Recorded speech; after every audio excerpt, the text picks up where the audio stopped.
fly ball for Renfro to deep left field. Negro going back, looking up, and it is gone. Hunter Renfro, the two-run home run, gives the Padres a 5-0 lead.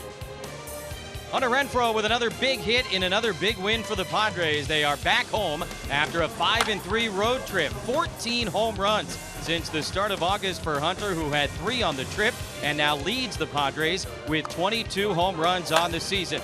Texas Rangers are in town. That means we get another look at Rougned Odor, having a very nice second half. Good numbers since the All-Star break, batting nearly 300 with 12 home runs. Welcome back to Petco Park. It has been a very long time, or so it felt like. With Mark Sweeney, I'm Jesse Agler. Really, it felt like we were in Cincinnati for about 3.5 weeks. But hey, you take a winning road trip anytime, and with a 5-3 record in those 8 games to Arizona, Cincinnati, and Seattle, plenty to smile about, including this Padre bullpen. They really put a ribbon on the thing the other day against the Mariners. You know what? You look at these relievers, and they miss bats. That's the difference. In the second half, they lead all of baseball in strikeouts per 9 innings. And you see these young flamethrowers that are going out there and really pitching with conviction. That's a good sign, because then you also have Craig Stammen to go to and Kirby Yates locking it down. It's a different bullpen, but a very successful bullpen, because they know to be aggressive and they know how to miss bats. Some pretty big names in this Ranger lineup. We mentioned Odor, and of course there is also Adrian Beltre. We saw him back in June when the Padres played in Arlington.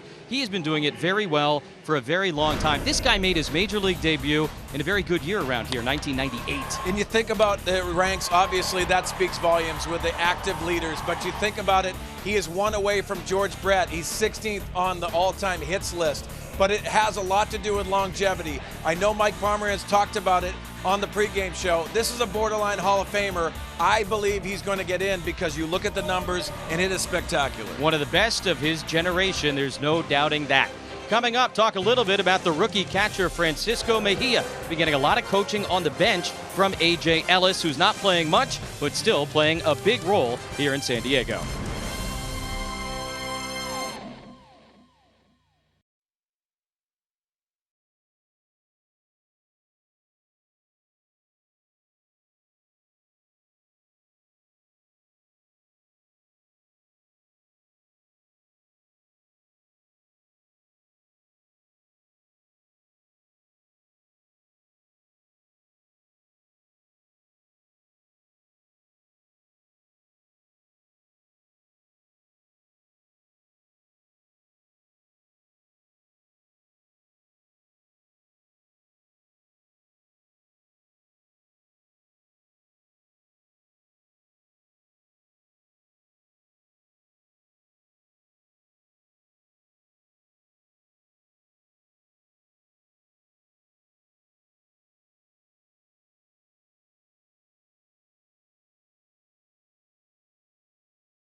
to your San Diego Cadillac dealers today. By Jerome's Furniture, where Jerry's price is the lowest price every day. And by Car Shield. First game of a homestand, first game of a series. Padres and Rangers coming up. Let's go downstairs for more on tonight's game. Go up, Bob Scanlon. Well, thank you, Jesse. Francisco Mejia making his Petco Park debut tonight. Now his Padre catching debut went pretty well. 2 home runs, but there's more to the position than just swinging the bat, of course. He's got to be able to handle this pitching staff. Well, no one better to have as your mentor than 11-year veteran A.J. Ellis. Here's what the veteran backstop had to say about working with the youngster Mejia. You don't want to spray a fire hose at the guy, and have all that information going at him, whether it's mental work or defensive work or nuance. The biggest thing right now is for him to get to know the pitchers, the guys he's going to be catching, know what their strengths are, know how they match up with the guys they're going to be facing. Just give him a little bit of information and have him trust his feel. Look forward to watching him catch for the rest of the regular season. So a lot to be excited about. There's a lot of obvious talent and tools that he possesses. And he's got a chance to be a pretty good one. I love it. Don't overwhelm him with a fire hose of information. A.J. Ellis knows how to get it to him in a manner that he can handle it. He's doing a great job getting this young man ready for the National League. Well, coming up, can Robbie rule the Rangers? He faced him earlier in the season out of the bullpen. Here's his chance to face him as a starter. Robbie Erlin going up against Connor Satzik. Padres, Rangers coming up next right here. Fox Sports San Diego.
Francisco Mejia. Time out there, and he makes the catch. Got the wall, it's gone. A home run.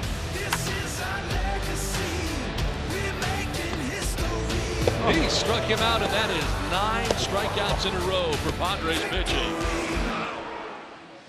Pretty phenomenal ending to the road trip the other day in Seattle. And time now for the weather report, brought to you by your always sunny Honda dealers of San Diego County. What do you know?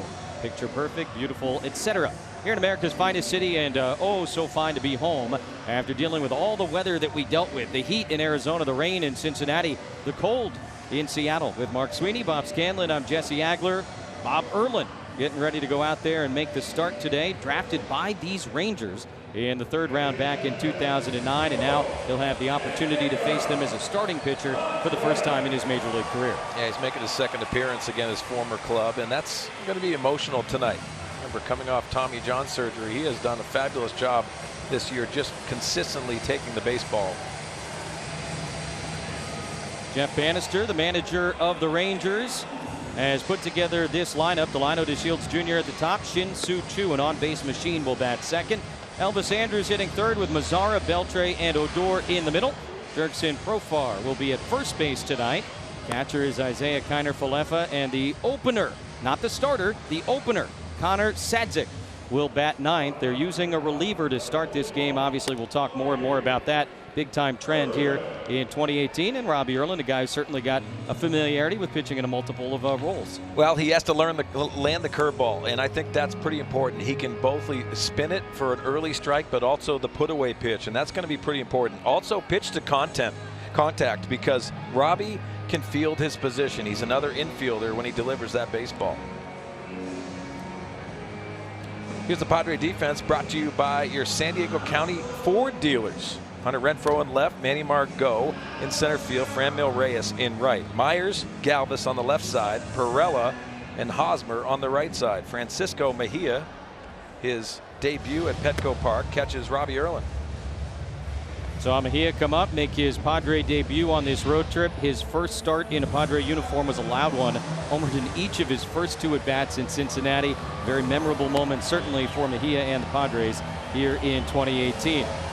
So at Petco for the first time, and an opportunity to catch Robbie Erlin. And we've talked about this a lot, but not easy for a guy new to the organization to come up late in the year as a catcher and work with all these pitchers who maybe he's got very limited familiarity with. Yeah, and you heard Bob talk about relying on A.J. Ellis, the backup catcher, also just going out and being a crash course when it comes down to Mejia catching all these guys. So ready to go on a Friday night at Petco Park. Wonderful to be home after the 5-3 road trip. Padres split 2 in Arizona, split 4 in rainy Cincinnati, and then swept the Mariners 2 straight to end things on a high note. And Robbie Erlin set with Delino DeShields waiting, and the fastball misses up. We are underway. Erlin, a third-round pick by these Rangers back in 2009, came to the Padres at the 2011 deadline with Joe Wieland in the Mike Adams trade. DeShields, a right-handed hitter all the time, fouls that one back. You know what you got to look for tonight. Robbie Erlin's going to establish that fastball, and yes, at the top of the zone, so he can set up that curveball. This is a good fastball hitting club with the Rangers. So the Padres opening up their penultimate homestand here. Just had the long road trip. Rangers are wrapping up a long road trip of their own. It has not gone very well so far. They're 1-5 in the first 6 games. And Texas has been playing road games exclusively in the state of California going back to mid-August. Their last road trip was Oakland and San Francisco, and this trip for Jeff Bannister's guys has run through Oakland, Anaheim, and now San Diego. Probably one of those in July and August. 2-2 to DeShields starting things off. I don't know if anyone's told you, Jesse, but it gets hot down there in Texas in the summer. We were there in June, and it was plenty warm at that time, and it gets worse, obviously.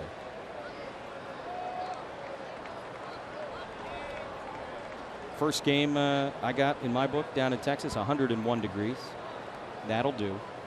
2-2. DeShields takes, and now full count.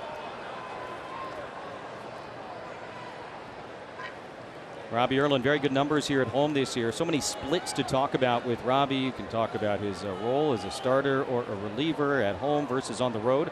But at Petco this year, a 2.92 ERA, no matter the role.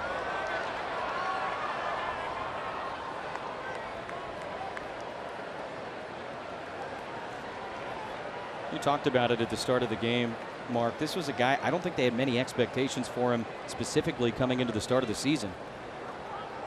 Coming back off Tommy John surgery, roll him out there, see what he can do. And he's been a very valuable member of this pitching staff in 2018. Speedy Delino DeShields Jr. on to start things out for the Rangers after a 7-pitch battle with Robbie. A lot of fastballs to DeShields, and you can see Robbie Erlin's trying to establish that. A lot of them have been elevated early in this ball game, including that one, middle away. Credit to Shields using the middle of the field for that line drive stroke. 20 stolen bases leads the Rangers, so he puts the oven mitt on. Padres have picked off more base runners this year than any other team in baseball. Much of that thanks to tomorrow night's starter, Eric Lauer. Shin-Soo Choo takes a fastball for a strike. That's another factor, especially with DeShields on first base. He's been Has 20 stolen bases on the year. Only been caught 3 times. Picks his spots.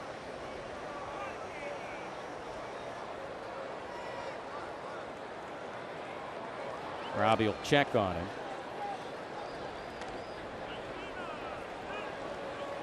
Last year, DeShields had 29 stolen bases in 37 attempts, so he's improved the efficiency here in 2018. That's obviously a big part of base stealing. Yeah, and I think that's a trend that's going away in baseball, and I don't like it. I wish there were more guys that ran. He's going. Mejia shows off the arm, and the tag in time. He has been caught for only the 4th time this season. Francisco Mejia has a cannon. Obviously, wait and see if the Rangers want to challenge this thing, but for the moment, he's out. You see the high fastball, which enables him to get out there out of the chute. But how about Freddie Galvis and picking that one? See the reaction of Robbie Earl, and he loves that. But Mejia is possessing that cannon that we just saw live. Pretty impressive. Jeff Bannister will not challenge it, so DeShields caught, like you mentioned, only the 4th time this season. That was fun. Welcome to Petco Park, Francisco Mejia. So just like that, 1 out for Chu, and the left-handed batter takes strike 2. Last time we saw Chu back in June, he was reaching safely for a 40th consecutive game. He would eventually get that streak all the way up to 52 games in a row, the longest in the majors since 2007. Strikes out here, though, and just like that, 2 outs, and the base is empty in the top of the 1st.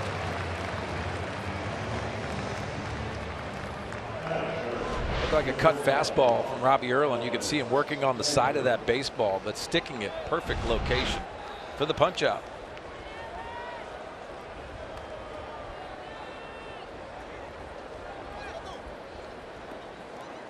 Shortstop Elvis Andrus with 2 outs and the base is empty, hitting at .261 this year, 6 homers, 17 doubles, and 3 triples.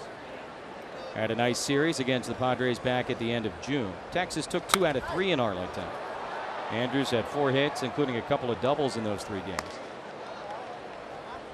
Oh, Jesse, 20 home runs last year. Andrus went through an injury that really derailed his power. Only 6 home runs this year. Still hitting the middle of the order.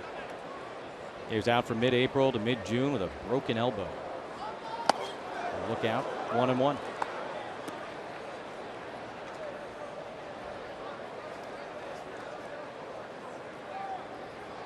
Andrus at this particular moment slumping a little bit. He's 3 for his last 24. Robbie trying to continue that trend here in the 1st inning, and a good changeup for strike 2. Up and in fastball that gets Andrus' attention, and then it goes with that changeup away.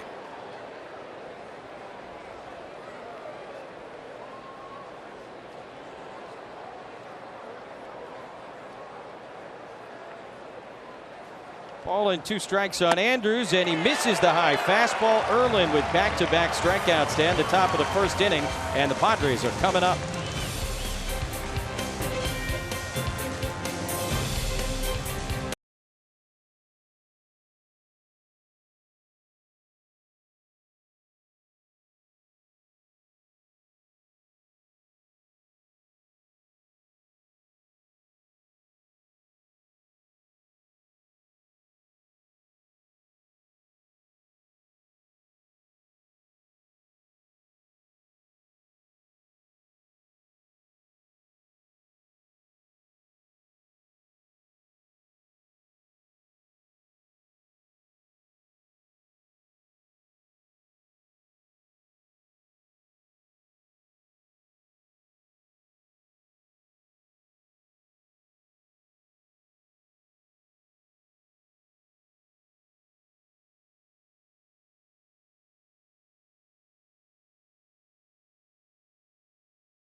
coming to bat against Connor Sedzik, and the Padre lineup is brought to you by your San Diego County Toyota dealers.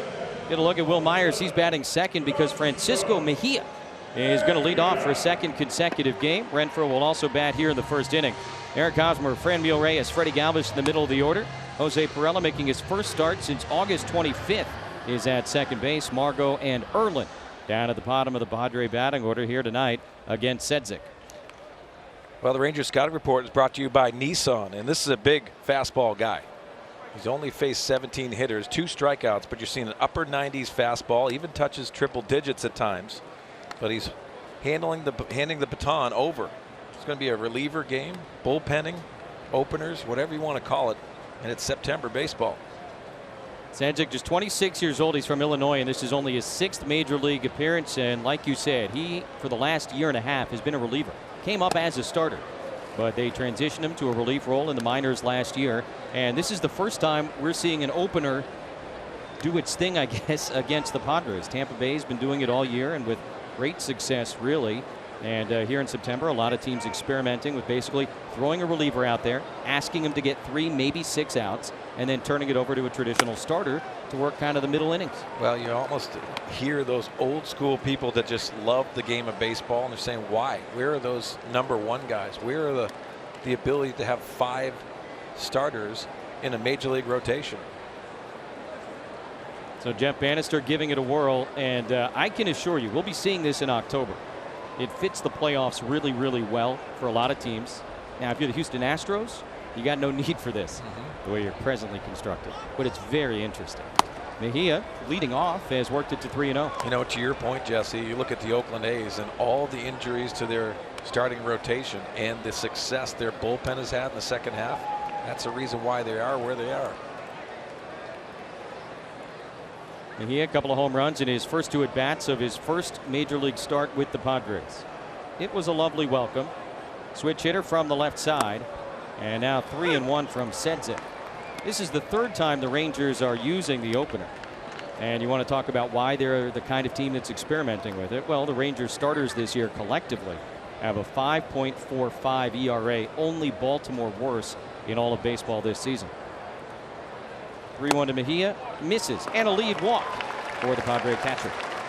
Well, time for the Rangers defense, brought to you by your San Diego Cadillac dealers. Shin-Soo Choo is in left field, Delino DeShields and Nomar Mazara in right, Beltre at third base, Andrews, Rougned Odor, Jurickson Profar at first base, and Isaiah Kiner Falefa. Nice. Wow, that's a tough one. And there you go.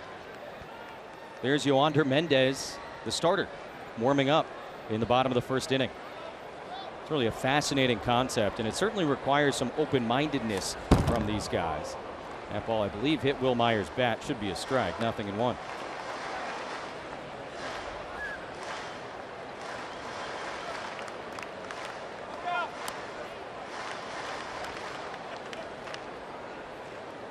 Mendez 1-1 with a 5.27 ERA. It's got to be so weird for a starting pitcher to be up and throwing with the game going on in the first or second inning.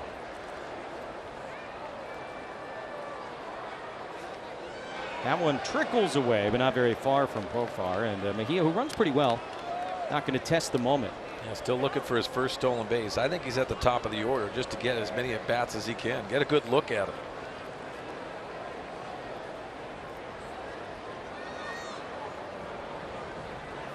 Myers was 4 for 9 in the 2 games in Seattle, including the big RBI double that basically won it on Tuesday night. He steps back from that one. 1-1 from Sedzik. And I'll talk a little bit more about this opener thing, because I'm sure there's some people out there thinking to themselves, well, what does it actually benefit you? What's the point? And I guess the idea is you don't have to lean as hard on your starting pitchers, and psychologically making things, in theory, a little bit easier on your starters, in that, you know, they're coming into a game, things are kind of established and rolling, and it's probably an advantage facing hitters who've already had to see somebody else. Yeah, and I'll tell you this, from the offensive perspective, in taking at bats against a new pitcher every time you go out there is very difficult. You see that in spring training, but these guys aren't finished products in spring training.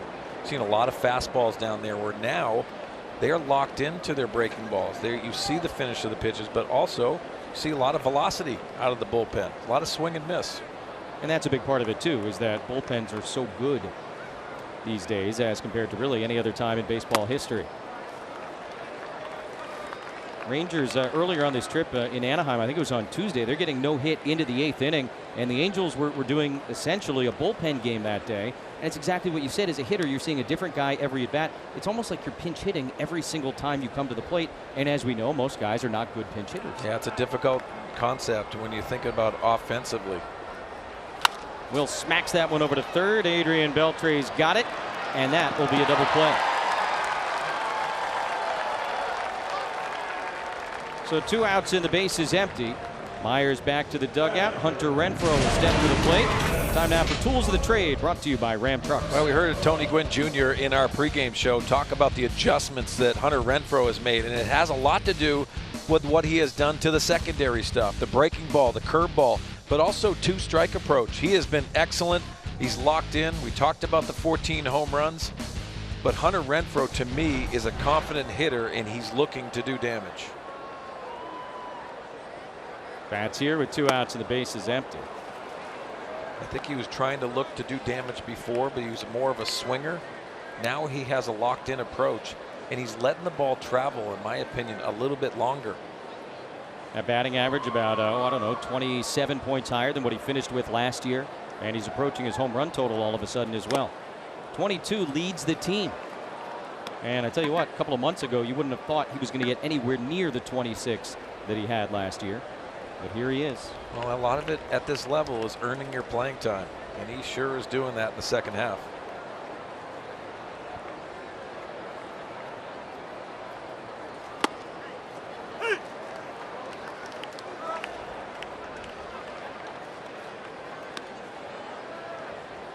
Sadzik's job is to get them 3 outs, maybe 6. Renfroe's job is to knock him around a little bit.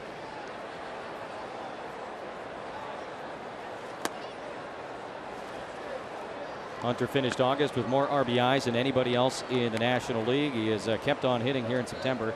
Is it taking it too far to say he looks like a completely different hitter than he did earlier this season? He does. To me, he looks more confident, which is huge, but also his two-strike approach has been much improved. More two-strike contact, but this time right to Beltre, and that will end the first inning. Lead walk does not come to pass. A scoreless first at Petco.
Man, for him, that's always been where he's made himself good enough to start in the big leagues. He's always gotten the fastball to where he wants to. Probably the last couple starts it's leaked a little bit towards the middle of the plate, and guys put good swings on if it ends up there. I think the curveball still really plays, and you know, we're probably in a position right now, if it gets to a point in time where we're looking at the third time through the order and we have any question marks, we got a long list of guys down there and a lot of them need to throw, so we might start seeing some outings curtailed a little bit here for starters. That's the skipper, Andy Green, talking about his starter, Robbie Erlin, tonight. Robbie making his 8th consecutive start and has really done a nice job of proving to Andy Green and the Padre front office that he can be an important part of this pitching staff next season, either out of the bullpen or as a starter. Now, as Andy said, there's going to be some shorter opportunities with the deep bullpen. Hopefully he can stay back and use that fastball effectively, guys. Boy, a lot going on here as Mazara's bat ended up at Jose Perella, who had to sidestep the lumber, then tried to field the ground ball, and he ended up throwing it away. It'll be an infield single for Mazara here to lead off the second inning, but an odd moment as that thing just completely came apart. Well, this is bizarre. You can see the black bat really has a lot to do with the uncertainty of where Perella thinks this barrel's going to be. You can see it in your vision, and he sidesteps it, and then he throws one errant of Eric Hosmer. Had to speed up that throw because Mazara was getting down the line. So lead singles in each of the first 2 innings for the Rangers. Certainly can't blame Jose Perella for that. A lot going on. You don't want to get hit by a bat. No. It's one of the last things you want to do. Here's Beltre. He's slumping. Was 0 for 11 in their series against the Angels. They dropped 2 out of 3 in Anaheim. Always smiling and seemingly always producing, even at this point. And he turned 39 in April, hitting .271. Power is obviously down. But 0 for his last 13 right now. And as we've been discussing since the pregame show tonight with Mike and Tony, he is putting up Hall of Fame numbers over the course of his career. There's that Erlin curveball ahead of him, 0-2. Yeah, for Adrian Beltre, it has a lot to do with the respect throughout the game. I think everyone loves Adrian Beltre, and they understand the longevity speaks volumes. This is a pro. Played in 77 games as a 19-year-old with the Dodgers in 1998. I mean, we're celebrating that anniversary season this year here in San Diego. A lot has changed since 1998, but Adrian Beltre still in the big leagues. His next hit will tie George Brett for 15th all time. To me, those are the kinds of things that lock in the fact that, yeah, he's a Hall of Famer. Skips away from that one, and that'll get Mazara down to second base. Wild pitch moves Mazara into scoring position.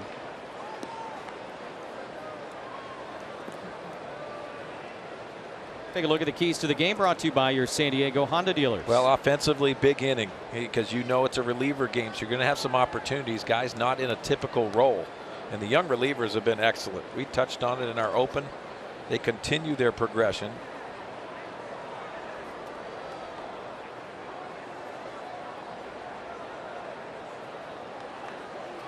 Beltre strikes out. 3 strikeouts already for Robbie Erlin.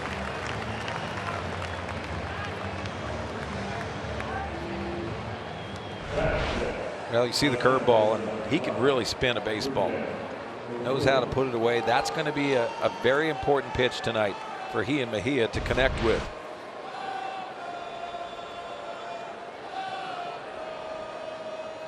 Rangers strike out plenty. Joey Gallo, of course, paces them, and only the White Sox have struck out more times this season in the American League.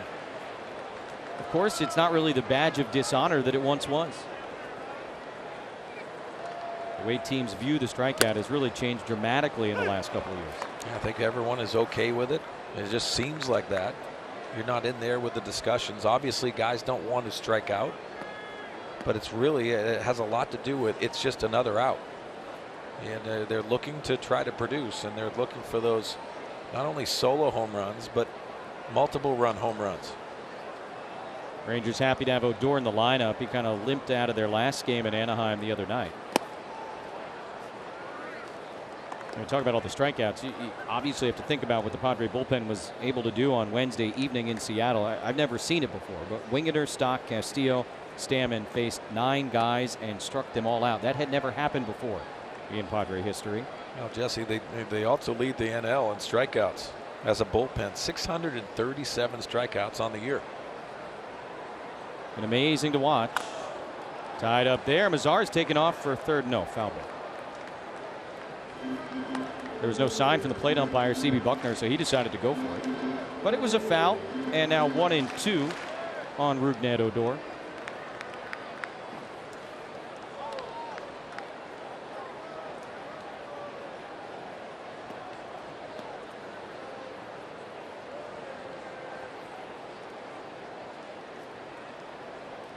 .45 of the 63 RBIs he's got this season have come in these situations. You got enemy eyes at second base, and Erlin and Mejia being very careful with Nomar Mazara out at second base.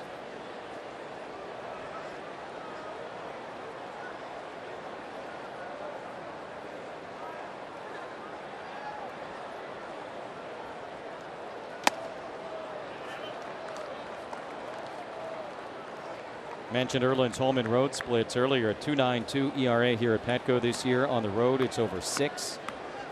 He has definitely struggled a little bit in his last 3 starts, but prior to that, 4 very solid ones. And Andy Green always talks about it with Robbie Erlin. Sometimes it's that third time through the order that gets to him, and that's another reason why some teams like this opener thing, because you're limiting the exposure that your starter has to the lineup. Another strikeout, though, and all of a sudden, Robbie has 4 Ks in less than 2 innings. We talked about the curveball, but also he has the slider that's a cut fastball.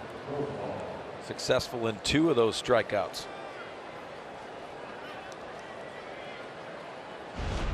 So the leadoff infield single on the broken bat by Mazara. Now strikeouts of Beltre and Odor. So it'll be left up to Profar for the Rangers.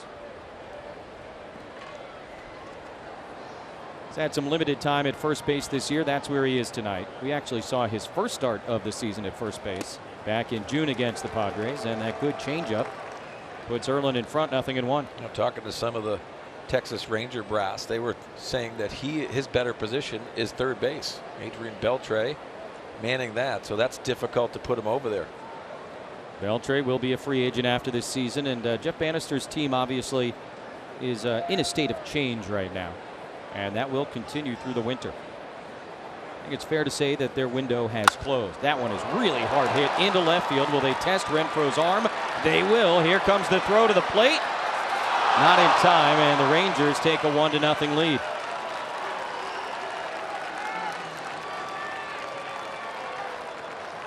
Tell you what, Jesse, this ball was hit so hard to left field. It made it very difficult for Hunter Renfroe to play through it.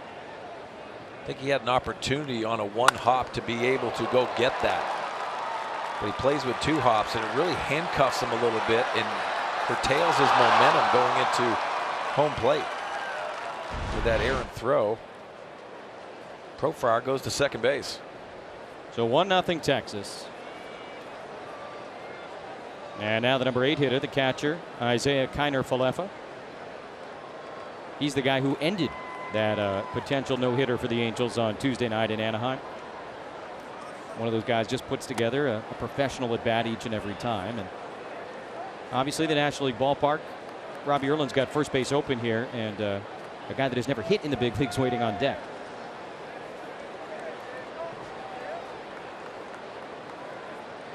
It is Sadzik. Certainly not a guarantee he's going to go out there to pitch in the bottom of the inning, but we'll see. A lot of mystery with these openers. Throwing back behind the runner, but you know what, Jesse, I'd take that chance. I mean, obviously you have to go out there and attack. It's almost a 2-strike approach for Erlin. This is an opportunity where you just play the hand, go out there and take your shot if they are going to put a pinch hitter in there.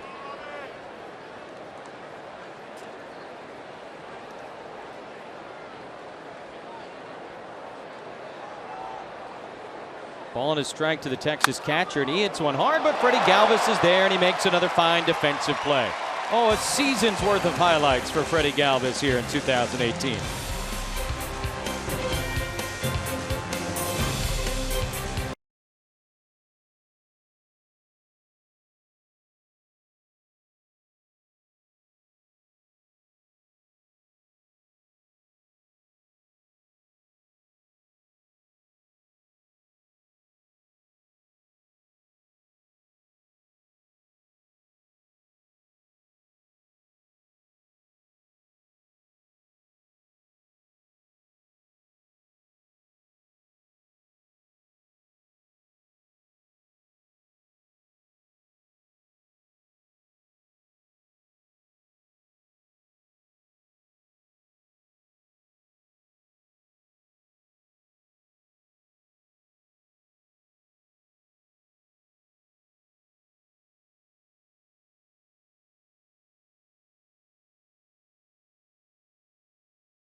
lead on the Padres. When the Padres hit 2 home runs in a single game, tweet at Fox Sports SD using the hashtag #HIT2GET2 for your chance to win 4 new hand-cooked tires, brought to you by Evans Tire and Service Centers.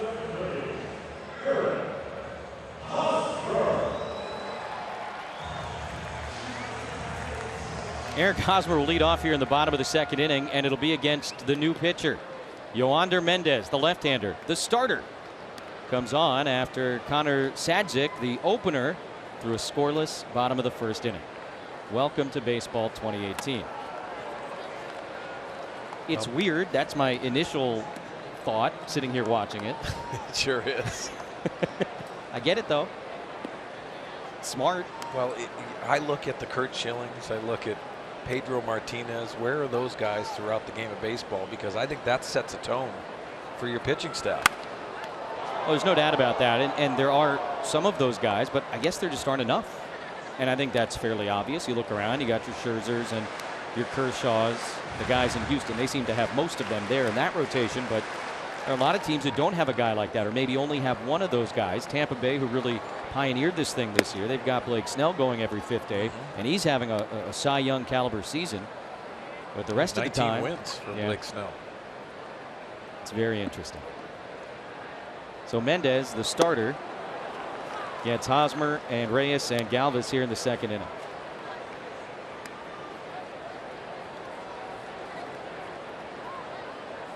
Oz hitting .251 this year with 16 home runs. The power has certainly been turned up a notch as of late.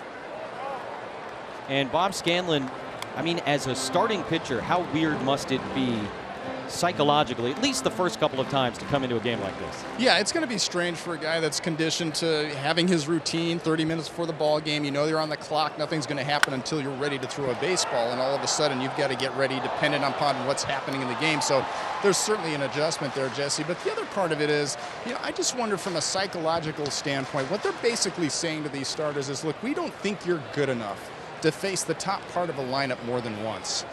And that's kind of something that these starters, I take it personally. I would say, look, I understand what you guys are trying to do. I understand you're trying to be smarter than the game.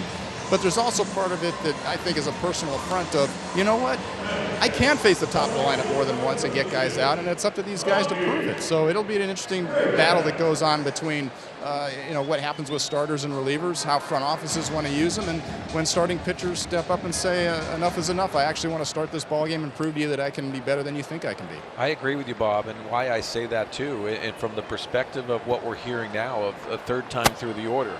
What does that do mentally to guys that are trying to challenge themselves? They're trying to be the next Pedro Martinez or Curt Schillings, the guys that expected to throw 9 innings.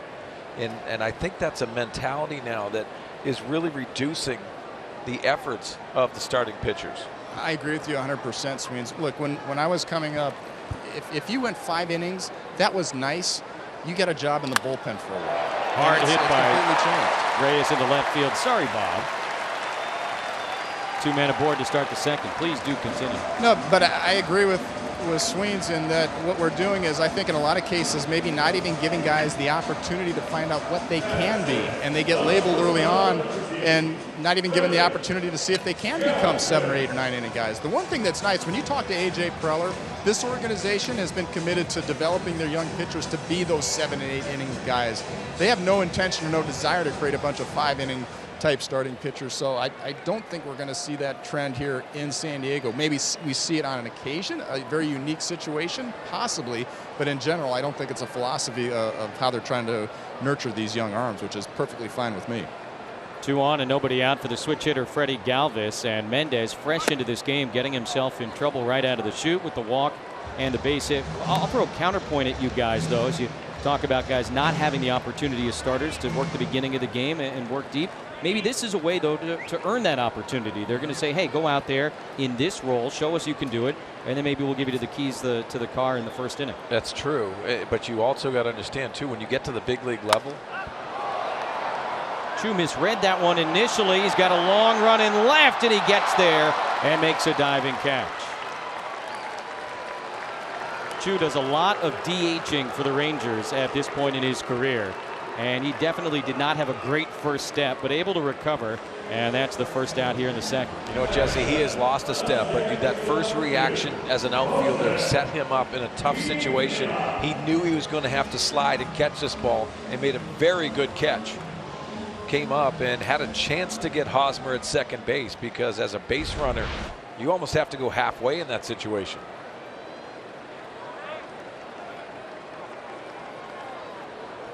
So that's out number one with a couple of guys on base, and Jose Perella at the plate. Making his first start since August 25th, and obviously the infield calculus has changed a lot with that unfortunate hamstring injury for Luis Urias. The Studley second baseman suffering that injury on this last road trip. Probably don't see him again this year, and that means opportunity for guys like Jose Perella and Corey Spangenberg.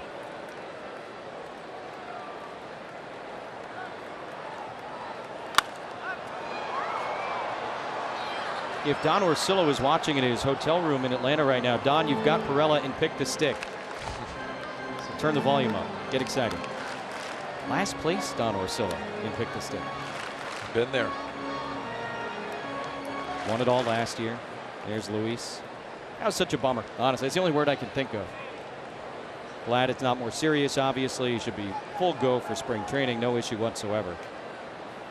But it's exciting watching one of the top prospects in baseball put on that uniform every day.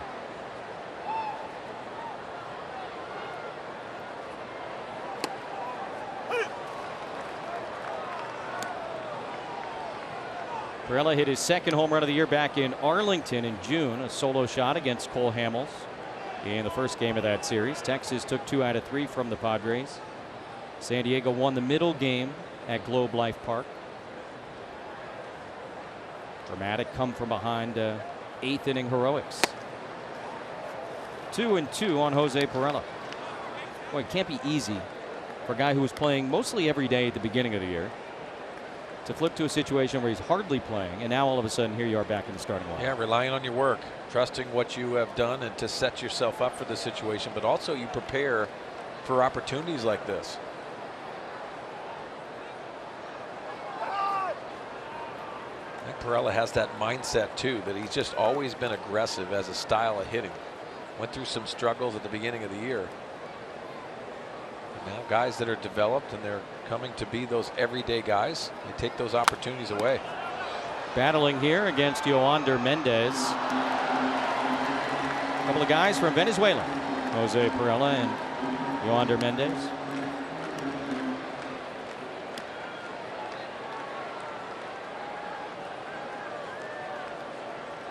Padres celebrating Hispanic Heritage Weekend all weekend long here at the ballpark.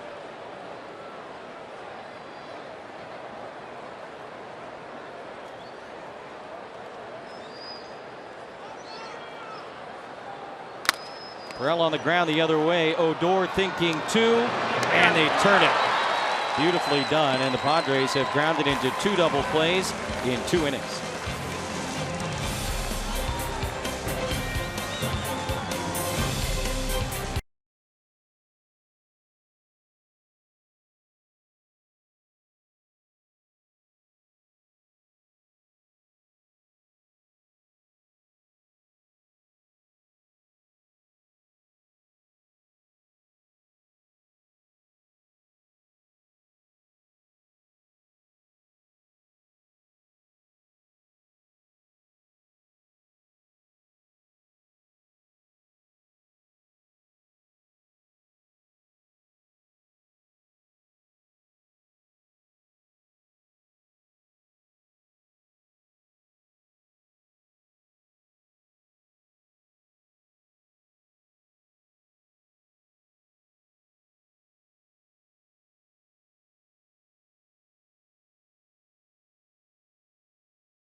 San Diego County Honda dealers. Rangers with a 1-0 lead, top of the third inning at Petco Park with Mark Sweeney, Bob Scanlon, and our entire Fox Sports San Diego crew. I'm Jesse Agler. That is Yoander Mendez. He was not the starter, though he is for the Rangers. They used an opener to start this game. And now Mendez will bat for the first time in his big league career. He bats as he throws left-handed, and he takes a strike. Yeah, he might go with the trophy takes. Just look good in the box. It's not a terrible idea if you're a guy like this. Look hitterish, just don't offer. Yep. And I think that's the plan Step so far. away, I guarantee he borrowed those batting gloves. He's got a bat that's probably a different name on it. Probably not his helmet either. Erling going to try and put him away, and does with a fastball. Hey, he swung. Now 5 strikeouts for Robbie. 1 down in the top of the third.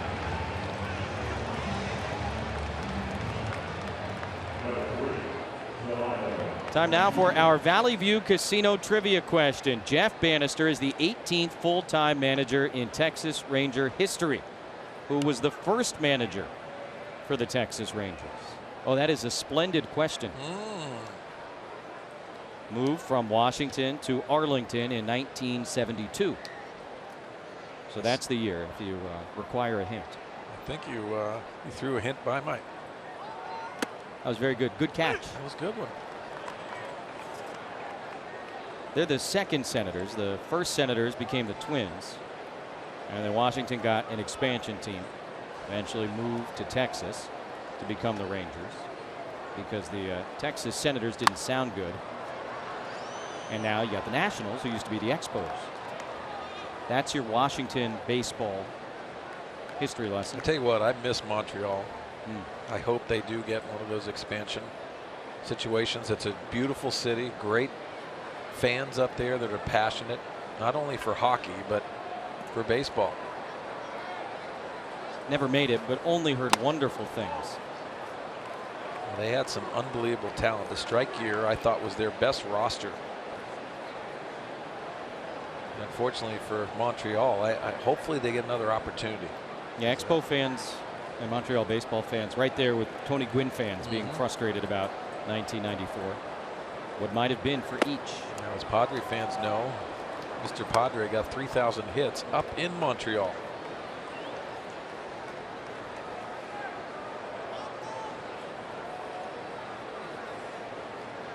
The Shields had a good battle with Erland to lead off the game, ended up singling, but Francisco Mejia caught him stealing. Long run, right field.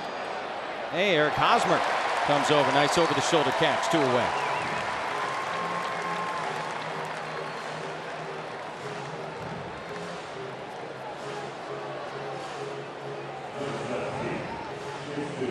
Really not an easy play for Eric Hosmer. You can see putting his head down, just running to a spot, knowing it's going to be on that no man's land.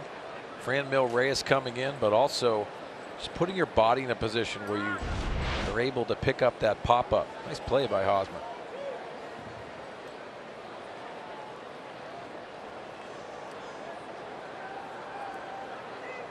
Gold Glover last year in the American League, Eric Hosmer.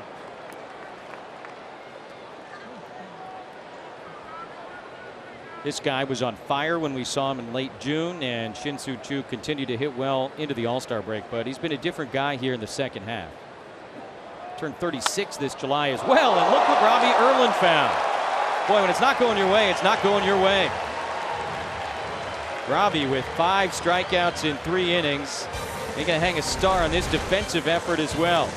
Choo, a liner, end of inning.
inning, the only run-producing moment of this game so far. And time now to answer our Valley View Casino trivia question. Who was the first manager for the Texas Rangers back in 1972? The splendid Splinter. A 100-loss season for Ted Williams and those first ever Texas Rangers. I mean, the hitters weren't very good with the splendid Splinter. There's only so much you can do, right? As a coach or a manager. Can't hit for him. No. Margot hits that one nicely out towards center. DeShields, though, just glides over and makes the play. There's a reason you don't, I think, see a lot of guys of that caliber end up in those kinds of roles. It's just hard for somebody who has that much natural talent and ability to explain it to somebody who doesn't. Yeah, there's the superstars, and I always say this too, a lot of superstars can't teach what they do. But there's a few teachers that really stick out in my mind. It was Tony Gwynn and Barry Bonds. They had the ability to teach, and it has a lot to do with they had a simple approach. Erlin into right. Gravity takes over, 2 away in the third. They had that opportunity to just go out there and be spectacular, those elite players. But sometimes that's very tough to teach. One guy that sticks out in my mind in my childhood was Larry Bird. Being a head coach in the NBA, very difficult. Didn't have a lot of success. Magic Johnson didn't have a lot of success in the NBA as coaches. Look at some of the great managers in Major League history, and a lot of them had nice careers or solid careers or very minimal big league careers.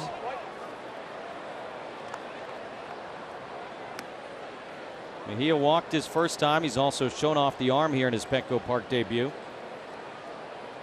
Throughout Delino DeShields trying to steal back in the top of the first inning. Mejia, a switch hitter. And obviously against Mendez, batting right-handed here. And I think we're still trying to get a feel for the difference between Francisco Mejia from the right side and Francisco Mejia from the left side at the plate.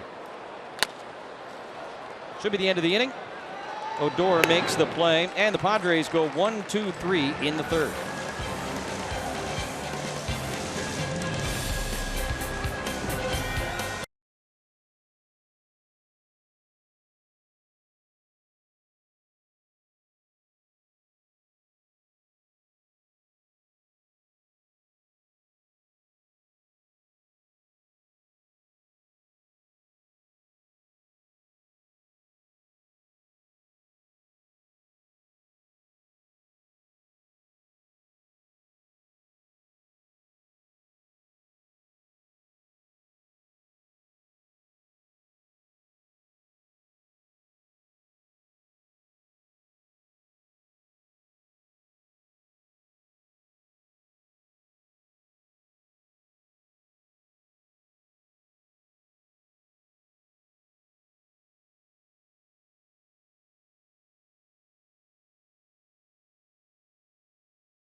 By Arco, and Robbie Erlin set up Elvis Andrus, which I thought was pretty important. The second pitch, very uncomfortable with that high fastball, goes to the changeup for the second strike, and then has the ability to finish him off upstairs for Robbie Erlin's second strikeout of that inning, 5 on the night. But you have to make these hitters uncomfortable, and that's exactly what he did in that situation. Just 2 strikeouts away from his career high as he starts the fourth inning. Rangers with the 1-0 lead. Welcome back to Petco Park, and welcome to Tony Gwynn Jr. Going to join us in the booth for the next couple of innings. Fellas, how you guys doing? Excellent. We're wonderful. You're How not about our you? opener. You're our solid middle of the game guy. Okay. We I need like a term for that though. I'll let you guys come up with that one. Middle of the game guy sounds good to me. It's really well thought out. Andrews to lead it off, the number 3 hitter for the Rangers against Robbie Erlin. I'm fascinated by the opener thing. I really am. And I think in large part because I do believe we're going to see a lot more of it as time goes on, including in this postseason. Not with every team, but Jeff Bannister trying it for the 3rd time tonight. Sounds like we'll likely see them use an opener again tomorrow. And Mark and I were talking about earlier, Tony, but as a hitter, it definitely has to muck things up a little bit in your pregame preparation. A little bit, I would assume. I mean, obviously, you're coming out of the gate facing a guy you know is only going to go 1 inning, probably a reliever. So from that standpoint, yeah, but there's still film on those guys too. Andrews puts a charge into that one. Long run, Renfroe. Hunter's got it 1 away.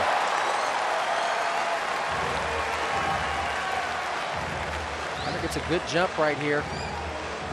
Route wasn't perfect, but because of the jump he got on the ball, it allowed him to be able to make the recovery step. You see him kind of go veer back towards left field there at the end to make that play.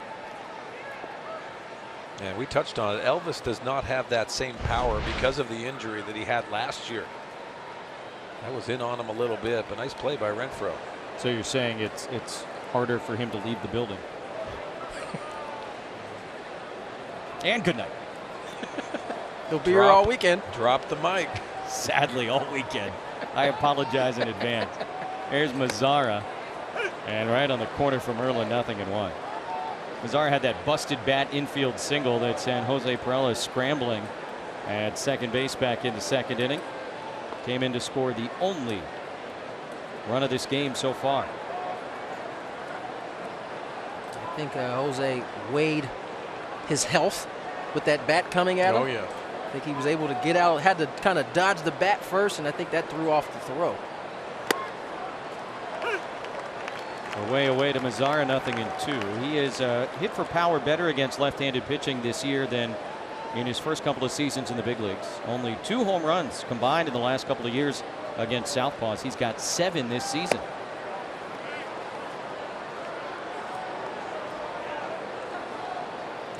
Moraza has a very good veteran-like approach at the plate. Talked to Prince Fielder earlier today about him, and was one of the young guys that he really enjoyed watching at that time. Yeah, when he first came up, I think there was expectations for him to come up for a little bit and then go down. Well, he stayed up because how good he was. It's like Bellinger up in Los Angeles, but he went through some tough times. I think the league exposed him a little bit. Now he's made some adjustments back. Chases the high fastball. That's strikeout number 6 for Robbie Erlin. We touched on Robbie Erlin in our Arco top tier. It was very important for Robbie Erlin to establish that fastball tonight, but also be able to make it uncomfortable for these hitters. He's got some put-away pitches, but he has to have command, elevate the baseball, but also the curveball that we talked about.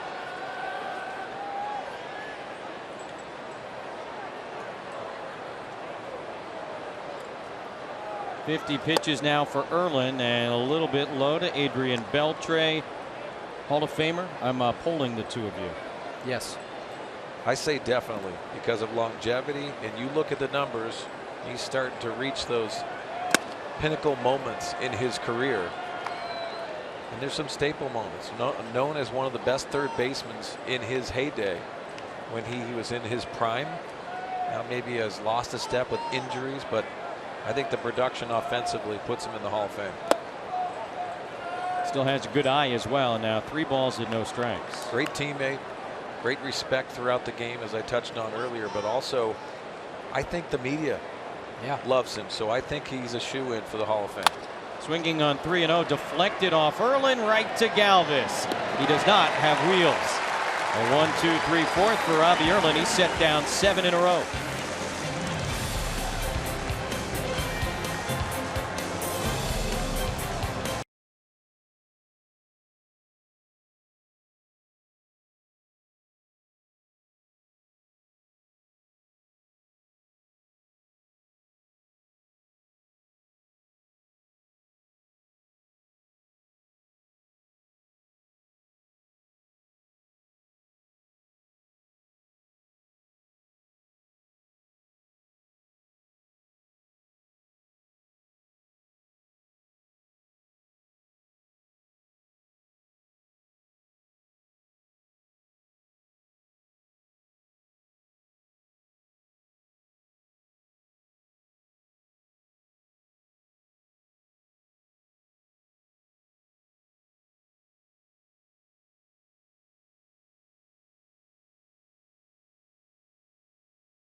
Baseball brought to you by Petco, the pet company.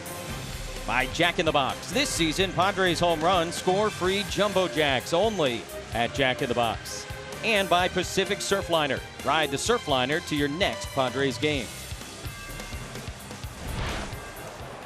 Bottom of the 4th inning at Petco Park. Rangers with a 1-0 lead, and Yoander Mendez goes back to work. This is his 3rd inning of work after they used an opener. Connor Sedzik in the 1st. Myers to be followed by Renfroe and Hosmer with the Padres down a run. And Will taking a strike. We were talking about Adrian Beltre and his Hall of Fame credentials. It really does feel like there's any number of numbers you could use to justify it. Yeah, there's no doubt. I mean, he's already reached that pinnacle number as far as hits are concerned. He gets to the magic number of 3,000. I think he's 26 away from 500 homers. So he's definitely within range as far as the numbers. And I don't think a guy should be, I know the game is changing, but we have to be careful of not penalizing guys who have found a way to play as many years as a guy like Adrian Beltre has played. I think that should be celebrated just as much. I guess the idea is some people look at that and they say, well, of course he has 3,000 hits because he played all those years. But like you said, that's a positive. Yeah, you don't get one without the other. You don't get an opportunity to get to 3,000 or 420 or 74 homers. You don't get that chance unless you're playing well and being productive. Yeah, it's like hitting 300, saying, well, it's a weak 300. Well, it's 300. It's funny because if you look at Adrian Beltre, I don't think there's a lot of players now, because of the way they're paid, are going to extend their careers like he's going to be. He has passion for the game of baseball. That's the reason why he's still in the uniform. He's made a lot and a very good living and a lot of money, but it has a lot to do with his passion. Everyone that talks about Adrian Beltre thinks about what he has done in the longevity of that, and the numbers really speak to that. Next hit ties George Brett. That is 15th all time. Like the 15th most hits of anybody in Major League history. That is a Hall of Fame. Good at bat by Will Myers, and it concludes with a pitch up. Ball 4 and a lead walk here in the bottom of the 4th inning. Second walk issued by Yoander Mendez. Hunter Renfroe stands in. Time for the Kia drive to success. A lot of great numbers for Hunter since the All-Star break, including home runs. Only a handful of guys in the National League have more home runs since the All-Star break.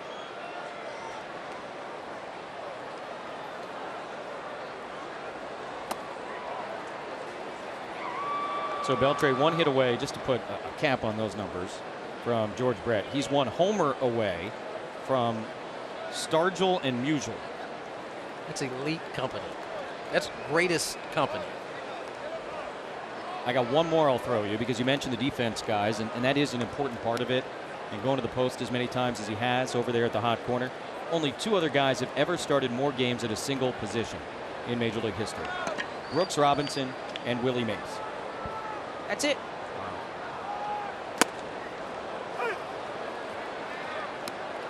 And with the game changing so much now, him meaning Mr. Beltre, as well as Pujols, are going to be really the last guys that you see get to these numbers that we're talking about. Yeah, I want to put something in perspective too. You think about the age and longevity. Ronald Acuna Jr. and Juan Soto, both up for the Rookie of the Year, are combined 39 years old, 19 and 20. And here's Adrian Beltre at 39 years old, continuing to produce at the big league level. Yeah. He came up as a 19-year-old, and so if those guys play as long as he did, they will still be playing in 2038. I mean, that's hard to imagine at this point. I mean, that's what the separator, as far as baseball is concerned, has always been. I mean, guys who can extend their career and be productive at the back end of their career. Those are usually the Hall of Fame guys that you're talking about. You're productive not only at the beginning, but you're almost as productive at the end. And we've really seen that from Adrian Beltre. The check over at first base at close, but Myers is back. Will, remember, has still not been caught stealing this year.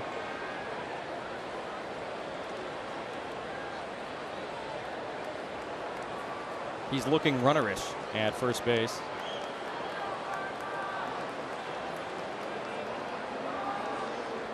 Yeah, you know what, Jesse, and you talked about Will Myers and trying to steal bases, but as you know, Tony, once that left-hander has that step-off move, it almost eliminates that first move that you go on for a lefty. Very difficult to do because you're focused on what his pickoff move is. Just that slight hesitation might be the difference. Yeah, Mendez made that first throw over really close, so it's obviously going to be in Will Myers' head. He's done a good job of not at least allowing it to appear that it's bothering him. But the lead certainly has gotten shorter. Renfroe behind in the count. That's been a comfortable place for him as of late, but this time Mendez gets the fastball in on the hands and strikes him out. And that is the first strikeout of the night by a Texas pitcher. Well, it's been a lot of off speed for Mendez, and he's setting it up, almost pitching backwards, and you can see the fastball over the barrel of the bat. You pitch backwards, you can throw that fastball late and expose the hitters. Jeff Bannister watching as Mendez has now gone through the batting order one complete time. Hosmer was the first guy he faced back in the second inning, and he walked Eric. Padres would ground into an inning-ending double play. And that one kind of received awkwardly by Kiner Falefa, 1-0.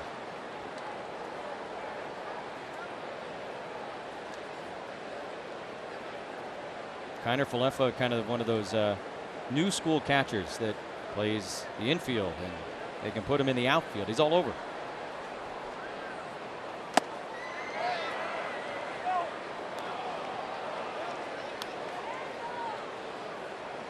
Versatility has, over the last 5-6 years, you've really seen teams really hunt that. They want guys who are versatile and can play multiple positions.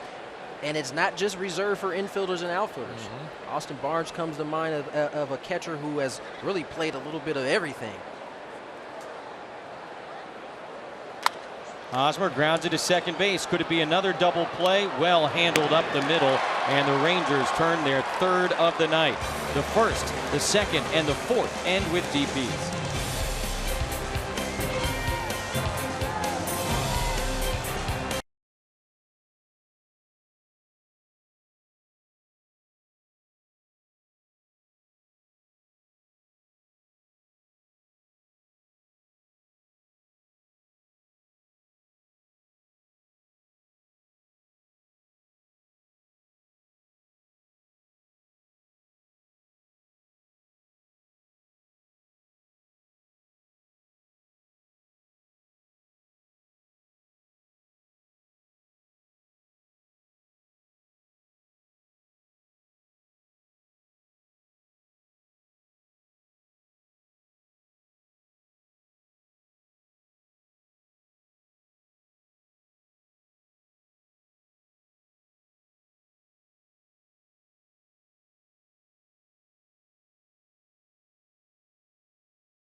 T-Mobile, huge National League Series with huge playoff implications, and Yasiel Puig with a couple of huge hits for the Dodgers. That was his first home run. This will be his second as LA adds on in the ninth inning. They're trying to close out the Cardinals.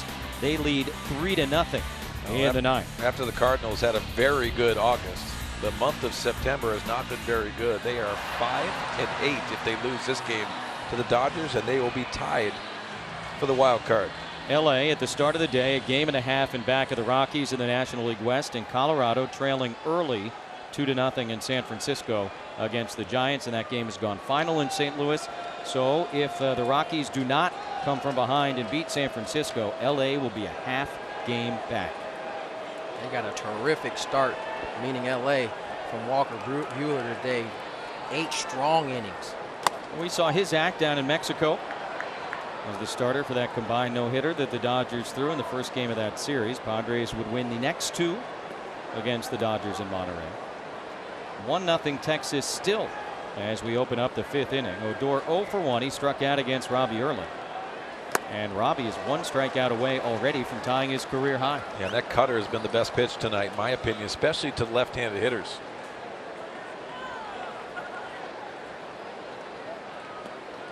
Three of their 8 position players are left-handed hitters, playing to his advantage, certainly here in this ballgame.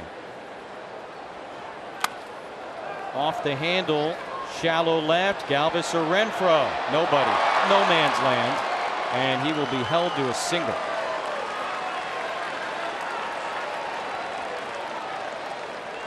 Rangers with 4 hits now, and a couple of them of the fortunate variety.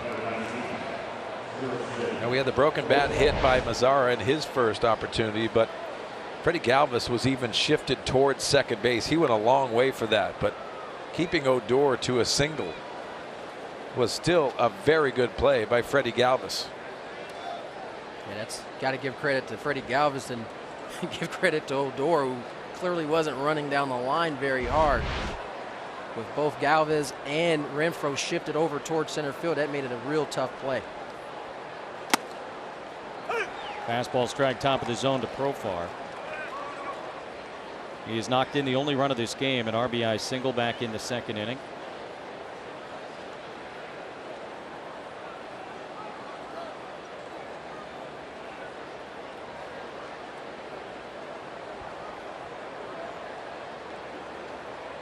Long look at Odor, and a ground ball through the left side. That'll be a base hit. First 2 men aboard for the Rangers against Erlin here in the 5th. Good piece of hitting there by Profar. Fastball, that cutter that you talked about a little bit earlier, swing gets in on him, but that path stays through the zone long time. Ball's able to find some space in that 5.5 hole.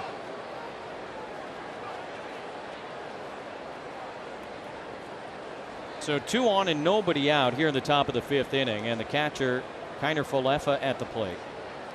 He is definitely a double play candidate. He has grounded into 12 this year, and that's as a somewhat part-time player.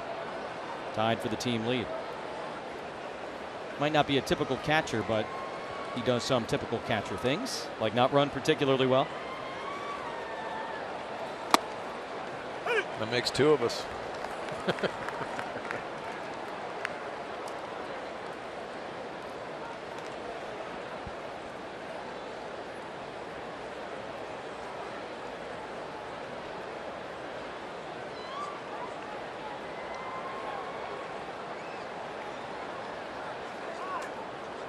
Odor at second, Profar at first. Nobody out here in the 5th.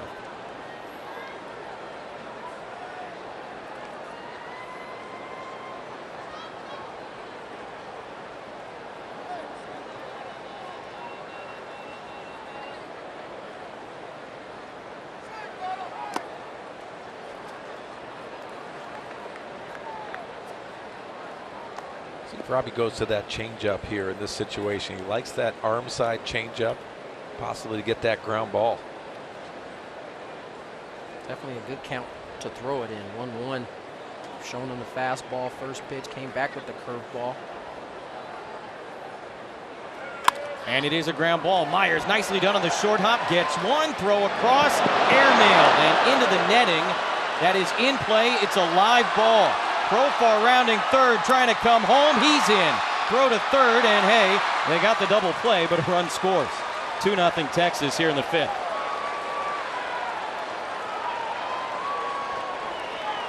Not the most conventional way to turn 2, and it costs a run, but not the worst case scenario, I guess, when all was said and done. You know, guys, we've seen inexperience with Will Myers, and this ball is taking him towards the hitter. Very difficult, so the momentum, almost get that out at second base, keep the double play in order. He tries to get the unconventional double play and airmails it. You see Mejia on the back end with that howitzer to third base. You have to deal with those inexperienced plays by Will Myers at third base. We've seen them as some of those errors have mounted. Continues to work at that position. This one a little bit more routine off the bat of the pitcher, and just got him. Well, to Mendez' credit, he was busting it up the line at first base.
Second run of this game. They've got a 2-0 lead, and let's take a look at the Jerome's best seats in the house.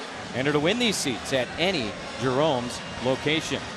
That, gentlemen, is a wonderful way to take in a big league ball game. There are not a lot of bad seats in this stadium. Before the game started today, was out grabbing a bite to eat in that left field area. Those have to be the best outfield seats in all of baseball. Imagine you going out to get a bite to eat. You know I like to fill my tummy. Tony might have a better knowledge of the concessions here at Petco than anybody else I know. Whenever I do a game with Tony, he comes in to the booth before the game. He's got a different food or he's got lemonades, different lemonade stands, I'm different a foodie. Flavors, ice cream. You crush this place. You said ice cream, cookies. You can't go wrong with any of the sweets here, by the way. Food is excellent here. Your middle name is Baked Bear. It might as well be. Might as well be. You give me a snickerdoodle and some vanilla ice cream, you've won my heart. Like, I think I know a lot about Petco Park, you know, from my time here, and he'll come in with something, and it's, where did you get that? I didn't know you could get that. It's unbelievable. Franmil Reyes leading off against Yoander Mendez, who, oh, by the way, in this sort of a different rotation, if you will, of pitchers for the Rangers, they used an opener here tonight. He's been really good. Padres have one hit so far, and that was by Franmil Reyes back in the second inning. It was against Mendez. Yeah, a lot of it's been the double play ball against the Padres. They have grounded into inning-ending double plays twice, plus another in the first inning. So by my math, 75% of the Padre innings tonight have had a double play. 3 out of 4. There's some sabermetrics for you. Reyes high and deep to right. Playable for Mazzara, though. And one down in the bottom of the 5th inning. Tony, you took Franmil Reyes and picked the stick tonight, didn't you? I absolutely did. So I took leading, him like 3 times in our text chain. I think I took him second, I took him third, and then I took him 5th. How is there no penalty for that? It's like batting out of order. Yeah, I think a lot of people don't realize. I mean, that's what happens. We get a text chain and we go through an order and it shifts. The order shifts, but there's a lot of moving parts. There's definitely a lot of moving parts. But I was supposed to pick second, and Mike Pomeranz picked first tonight. He goes with Hunter Renfroe, and then all of a sudden I see in the text chain Reyes, Tony Gwynn Jr. I said, wow, I thought it was my choice. It should be a 5-point deduction in the standings. It should. But here's the thing. I feel bad once you wanted Reyes. So I said, you know what? If he wants Reyes and I take it from him, that means I'm a bad guy. Well, I don't want to be that bad guy. You're certainly a better guy than me. Because I sure enough, if you would have made the same mistake and I liked your pick, I would have took him. Yeah, well, Franmil Reyes is a nice pick, but man, it made it hard. I just got confused. And I would have taken Reyes, but I thought he was gone. Well, let's all blame this on Mud because he started it 2 days ago. He did. He started this whole thing 2 days ago, picking out a turn. He did it actually on TV. He picked out a turn. So at least I got mines out the way behind the scenes. Where is Mud? That's a good question. I know he's in the building. Speaking of eating. Nice few innings for Yoander Mendez. There he is. He's with Uncle Teddy. There he is. He's reading. He's reading. He got one of his reads right there. Did he do it well? That's the question. The reads don't have pictures on radio. I don't know. No. It's calling strikes now. Oh, the beautiful Mark Grant. Well, we should tell the people that Don Orsillo's not here. He's doing the national game tomorrow. So we have a lot of moving parts. Yeah. So Don goes to Atlanta for Braves and Nationals, which you can catch on Fox before our game tomorrow. Little tapper, and that's going to be a bobble by the pitcher Mendez. And the Padres have a 2-out base runner on an infield single by Jose Perella here in the bottom of the 5th. That's points for Don. Keeps things alive here for the number 8 hitter, Manuel Margot. It looked like really neither player knew who was going to take the ball. Mendez comes off, and ball kind of had some funny spin on it. Was unable to clean it cleanly. Yeah, it looked like a Dustin Johnson pitching wedge. It did. I struggle with the golf references. Well, he might be the #1 player. I think he's the #1 player. Clearly, this is not the crew up here to be dealing with golf. When you say pitching wedge, is that like an opener? Connor Sedzik was. We got to get you guys out on the links. I don't That's have a golf course, by the way. Thank you. I was going to say, which one is that again? The links? I don't have the temperament for golf. It's a pretty humiliating sport. Yeah. Well, Tony and I played in Cleveland last year, and it took him 18 holes, and then he hit the drive of the lifetime on 18. I'll never forget it. It's kept me coming back. A nice little baby draw on that 18, about 300 yards out. Love a baby draw. Baby draw. That was nice. You couldn't wipe the grin off my face the rest of the night either. A lot better to do it on 18, I guess, than on right. 1. It's the last one. He brings them back. That's how they get you. Padres trying to get to Yoander Mendez. He has been pretty spectacular here. 2-2 now on Margot, and Mendez had a really interesting season this year. He had some off the field troubles. There was an incident at their team hotel in Kansas City earlier this year. I think he had some growing up to do. He's still only 23 years old, and they pulled him aside. They sent him down to A-ball. A guy who was in the big leagues for the first time, and Jeff Bannister and the Rangers kind of made the decision, hey, let's start him over. Not as a punishment, just to help him kind of build back a foundation. And he really does seem to have done a lot of growing up. And obviously on the mound tonight, the results have been good. It's such a reminder, though, a lot of these guys, it's not just about figuring out your slider or your fastball command at the big league level. It's about being a grown-up. Yeah, being a pro, showing up and understanding that there's 24 other guys in the room that are relying on you, whatever role that is. Strikes out Manuel Margot here, his 2nd of the inning, 3rd of the game. We go to the 6th, 2-0 Texas.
Game summary for the first time this year. Padres facing an opener. Connor Sedzik working a scoreless first inning thanks in part to that double play ball. In comes Yoander Mendez to pitch for the Rangers. He gets a double play, and then Jurickson Profar gets an RBI single to put the Rangers on top 1-0 in the second.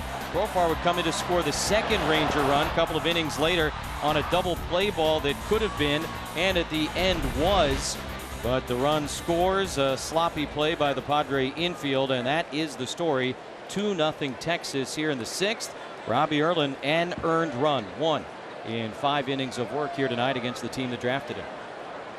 Erlin's also got 6 strikeouts, and he will go a third time through the order against the top of the order here in the top of the 6th inning. DeShields leading off, then Chu and Andrews.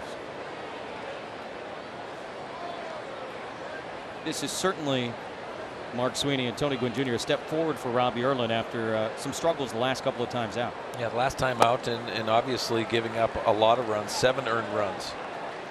And that's difficult, but you've seen Robbie Erlin bounce back. We touched on it in our pregame show how important Robbie Erlin is to taking the baseball, emotionally coming into this start, a team that drafted him. There's a lot in the equation for Robbie Erlin, and I think he has shown very well this year. Made 27 relief appearances, had an ERA just over 2 as a reliever. And another Darren Balsley student getting some pretty good grades out on the mound. I think the inconsistency for Robbie since he's been inserted into the starting rotation, it's usually been 1 inning per start that he seems to find some trouble and can't either get his way out of, or the damage has already been done. Today he's done such a good job with his fastball command. It's allowed him to be able to navigate through a little bit of the issues that he's had.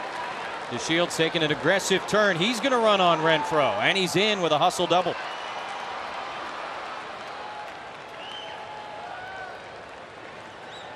That was hard hit, and Delano DeShields has some real deal wheels, an opportunity to show him off here. Yeah, because of those wheels, it's almost an opportunity where you just keep it in front of you. And that's what Hunter Renfroe does in left field. Goes down into a slide, but because Hunter Renfroe doesn't have your typical left fielder arm, takes a shot at him at second base. And DeShields easily slides into second base.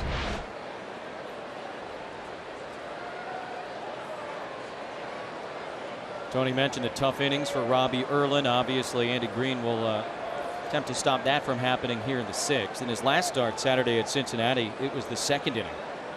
And in fairness to Robbie, it was pouring rain. Yeah. But he allowed 7 runs in that start, all of them in a 2nd inning in which 11 men came to bat. Chu is 0 for 2 with his strikeout. And now Erlin in front of him, 0-1. Talked about the good numbers going into the All-Star break earlier for this guy, and he was their lone All-Star this year. Pretty cool, too. Parts of 14 Major League seasons at this point for Chu, and an All-Star for the very first time this summer. Yeah, very deserving, too. Really solid player, gets on base. Had a nice series against the Padres back in Arlington. This will be a mound visit if you're scoring at home. There you go.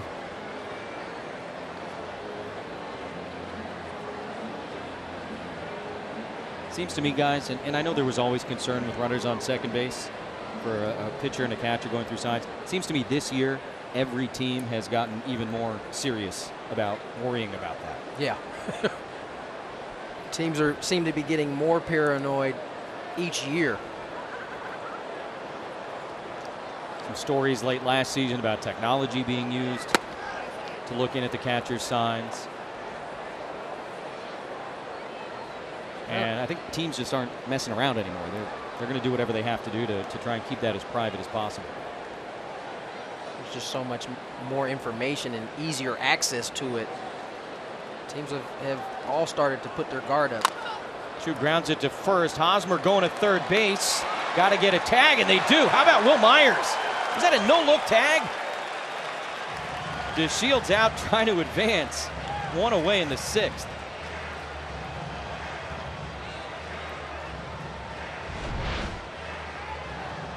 Oh, the accuracy of Eric Hosmer and the tag on that left knee. See that DeShields was trying to slide in that back part of the bag. I think they might take a look at this one. This is pretty close. But the aggressiveness of what Eric Hosmer does to that position, yes, they are going to take a look at it. Really is fun watching Eric Hosmer play first base, and this was very slick by Will Myers. He stretched almost like a first baseman would on a force play, but then just kind of slapped that tag down. And here's your best look at it. And if he's touching him there, he might be out.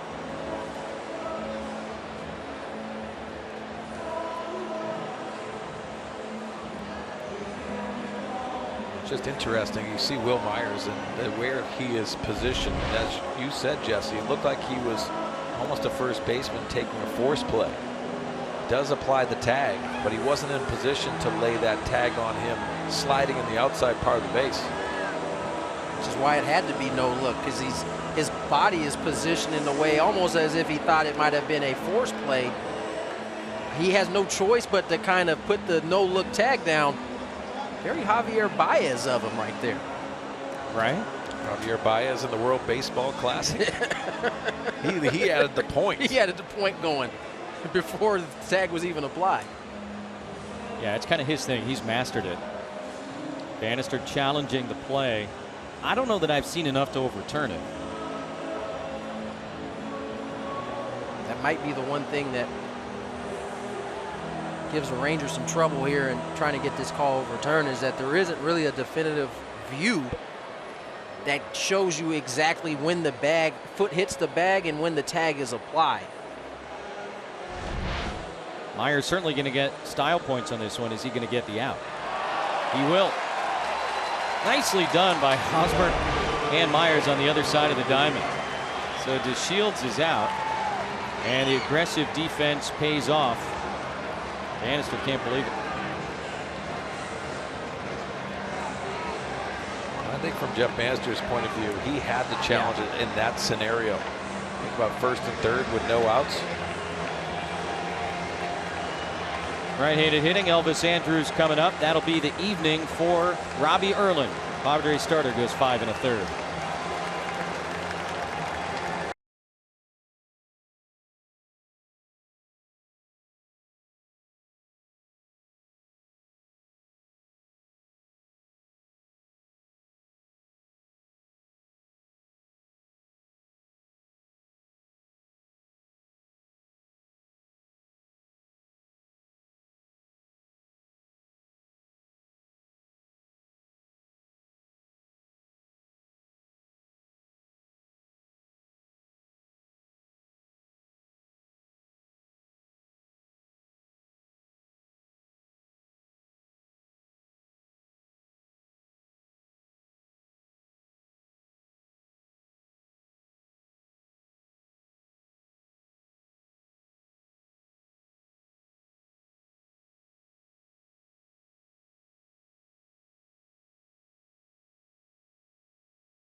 And tomorrow, every win is crucial as the Dodgers face the Cardinals in a heated matchup, where the Braves look to extend their lead in the NL East as they take on the Nationals. It all happens at 9:30 a.m. Pacific on Fox.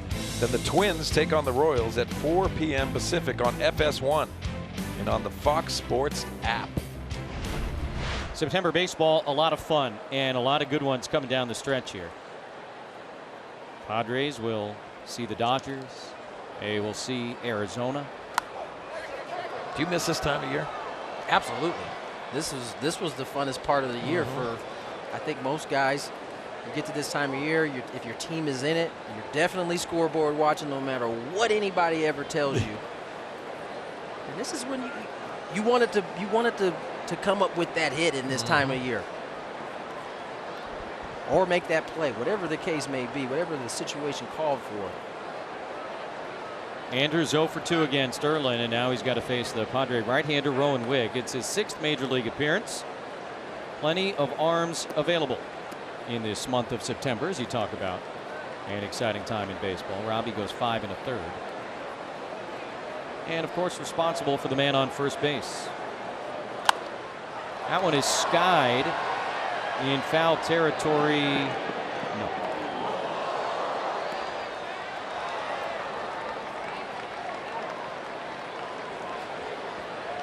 Well, let's see if Rowan Wigg can pick up where the Padre bullpen left off in Seattle. Well, as you touched on, 6th appearance, but also the high ERA. I think he has shown well. You know, not many innings, and that ERA really is an indication of how he has pitched. See the power fastball, also cutting action on the fastball. Like any young reliever, they're going to have to refine their off-speed pitches in the off-season, taking it into spring training.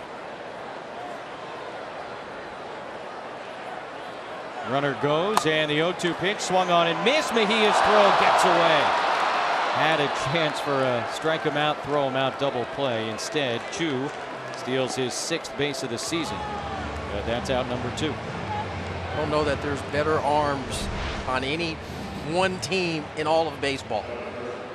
Chu got an unbelievable jump, and Mejia ate all of it up with his throw.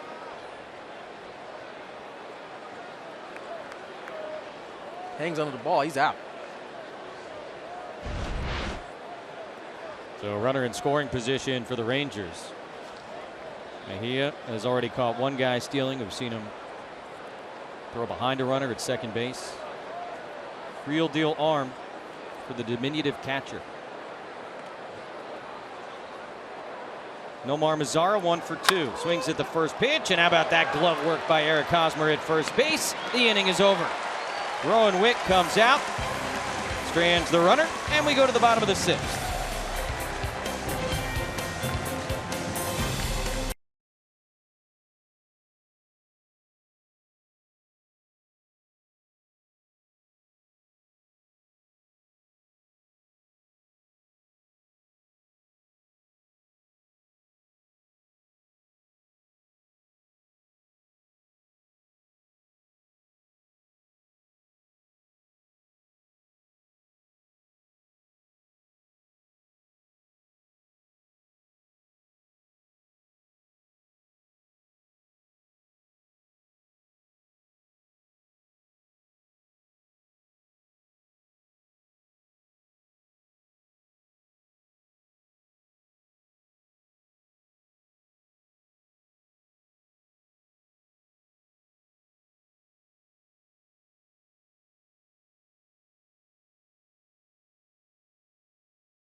One unearned, but both scored by the Texas Rangers. Rowan Wigg came on, got Robbie Erlin out of the 6th inning. Now in the bottom half, A.J. Ellis going to pinch hit and lead off against Yoander Mendez.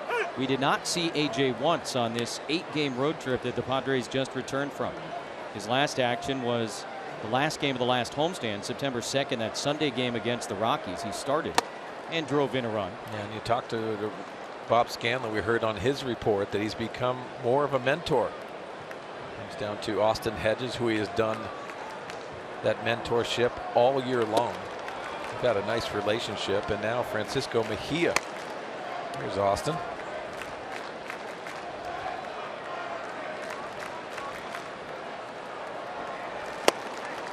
Ellis taking a bunch of close ones, and now the count 2 balls and 2 strikes.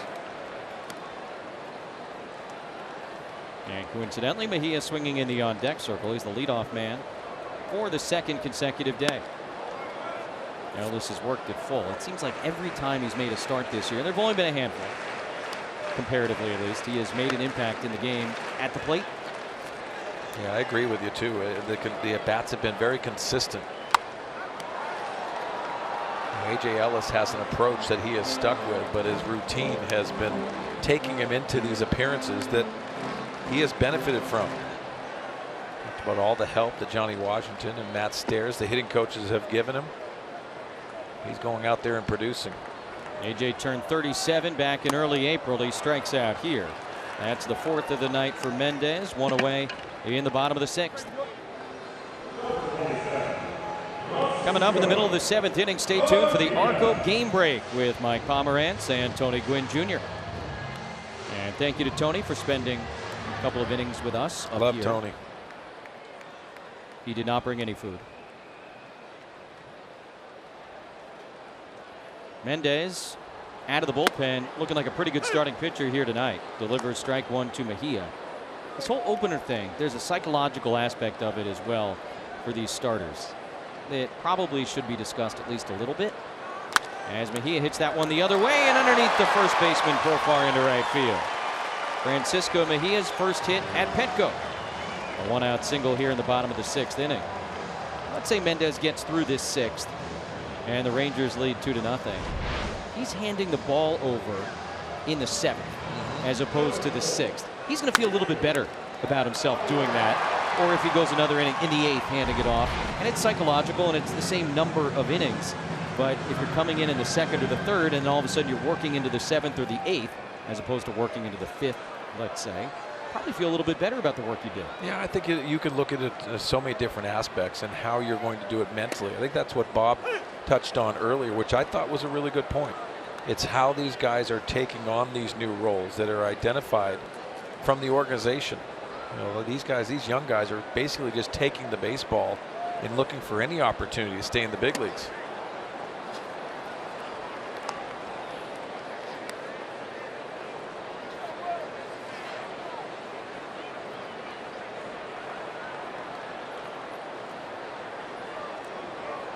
He has hit this inning, only the 3rd of the night for the Padres. Mendez has been very sharp. Has issued a couple of walks, but also picked up a couple of double plays.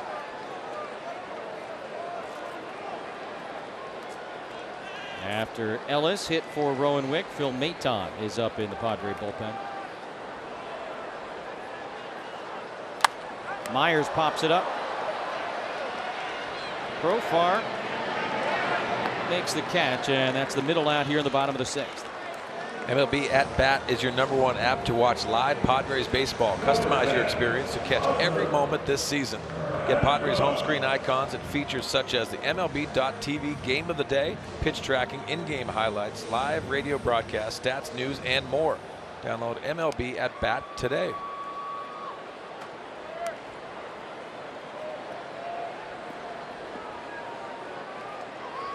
Renfroe 0 for 2. 1 at bat against Mendez, 1 at bat against the opener Sedzik.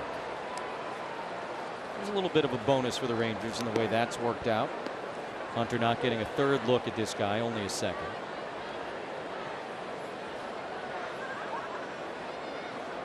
Renfroe went deep 3 times on the road trip, including a 2-run homer in Wednesday's win at Seattle. And ahead here, 2-0. I think if you look at the bullpenning too and the openers, it has a lot to do with if your team shows a weakness, maybe a heavy on the right side, and you're throwing Sergio Romo, who really we saw as a side armor, has a very good slider, can expose a top heavy right-handed lineup like the Angels when he first did it. That's something that you look at, and I think a lot of teams look at this now and they're going to balance their lineup as much as possible so you can eliminate those situations. Today, Jeff Bannister goes with a right-handed starter for 1 inning, and he goes to a lefty. This changes that dynamic of how you're going to manage, what you're going to do, set up lineups. The mentality of a manager now has totally changed. Sabermetrics game, but also being able to expose the opposition's weakness. It's always been that way, but now you're starting to see it.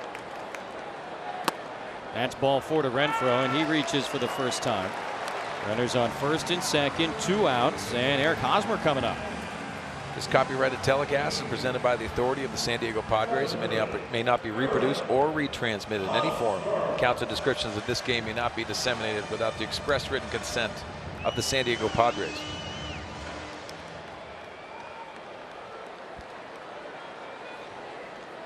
Big moment here, 2 on and 2 out for Hosmer. Lefty-lefty matchup with Mendez. Nobody throwing in the Texas bullpen.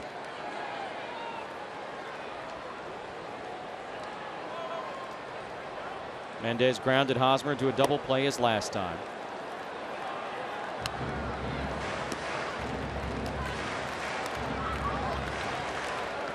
And now pitching coach and former Padre Doug Brocail going to go out and visit with Mendez.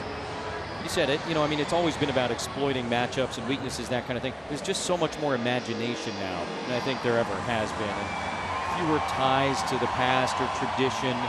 And it's an evolving game, always has been, always will be. And I think the pace of that evolution has really picked up a lot in the last 10 years. It sure has. You look at the Kansas City Royals, their bullpen, and what they did in the playoffs, leading to a World Series appearance, then a World Series championship. Then you look in Cleveland Indians and how Terry Francona handled Andrew Miller. I think a lot of those scenarios change the dynamic of how front offices and coaching staffs look at the game in general. I think that's where it's really implemented. You're seeing a lot of this exposure with the bullpens. It's a priority. Sorry about that. There is action now. The lefty Pelham is up for the Rangers. You make a really good point. I feel like that was almost chapter 1 in all of this happening. Was the Andrew Miller type guys going into those roles, having success in those roles, showing a willingness to move into those roles, and that I think just opened everybody's minds up a little bit. Yeah, you look at the Milwaukee Brewers now. Josh Hader is that guy. I think that was created, that position was created with Andrew Miller and what Cleveland did on the main stage. Runners lead off first and second, the 1-1. Fouled back out of play. And I mean, you talk about how quickly it's changed. Obviously, every guy is his own individual. But I remember talking to Craig Kimbrell when he was a Padre, so not that long ago, about set roles in the bullpen. And he said, yeah, to me, it's very important. And I remember talking to Brad Hand 2 years ago about it, and he kind of shrugged his shoulders. I don't care.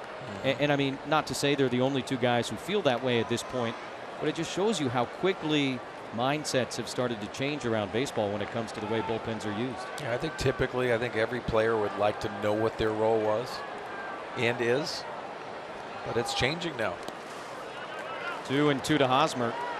People got to understand too, the mentality varies from organization to organization. And take me back to in St. Louis days, Tony La Russa didn't tell me when I was getting a spot start because he believed that you had to be ready. So it's not necessarily always the communication that you have typically in a game today. Andy Green and his staff are constantly having communication with their teammates. Huge and part the players. Hosmer battling here, still 2 balls and 2 strikes. Andre's trying to break through in the run column. Eric had a nice road trip, homered in 3 consecutive games for the first time in his career. 3rd Padre to do that this season. Christian Villanueva, Will Myers.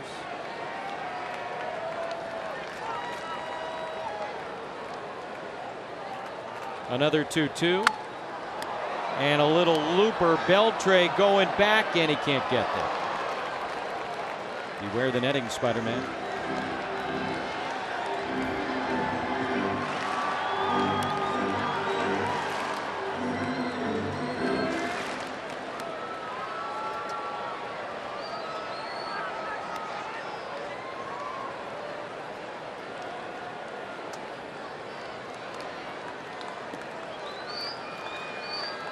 Hosmer about to see a 7th pitch in this confrontation with Yoander Mendez, who is having by far his longest inning of the night pitch-wise. This will be his 25th in the 6th inning. Hosmer takes ball 3.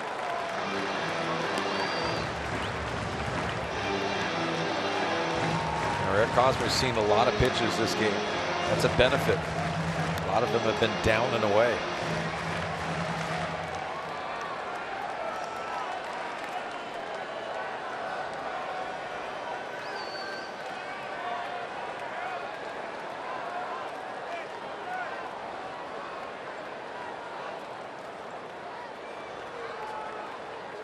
Eighth pitch of the at-bat, swung on and missed, and Mendez strikes him out. Padres leave a pair, trail by 2.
Executing pitches. They understand and see the value in actually making a pitch rather than just going out there and chucking it. So they're executing at a higher rate, and the performance shows. Makeup of the guys, like they're not scared. I mean, if you throw 100, you're never scared. But what they've done is they've realized, okay, I belong here, and what's going to get me here, what's going to keep me here for a long time and thrive is execution. That's Doug Bachler, the bullpen coach, talking about his young Chargers and how proud he is of them and the job that they've done. And everybody knows they have the electric stuff. But as Bach was just explaining right there, what's been so impressive is not that they throw 97 to 99 miles an hour, but that they've been learning. They understand that they have to make pitches. They can't just blow the ball by guys at this level. It's been a very quick learning curve, but it's been very successful, and we've seen this young bullpen be extremely effective. Phil Maton has been a part of it. Trey Wigginter, Jose Castillo, Robert Stock, all of them getting the job done, and they got an opportunity to hold this game close tonight, guys. Maton in to start the 7th, Bob. Thank you very much. And Beltre goes after the first pitch. Been a little while since we've seen Phil Maton. He last worked the first game of that road trip 10 days ago. Yeah, and I think the homestand, he really had a body of work, but I think it had a lot to do with putting other younger pitchers that Bob was talking about in those high leverage situations. See what you have. Since the All-Star break, over 11 strikeouts per 9 innings. That bullpen's been excellent. There's Beltre into left field for a hit. He'll tie George Brett for 15th all time. He's going to try for 2, and Renfroe can't get him. Perella's tagged just a little bit late. And Beltre into second base with what I think you could call a hustle double to start the 7th.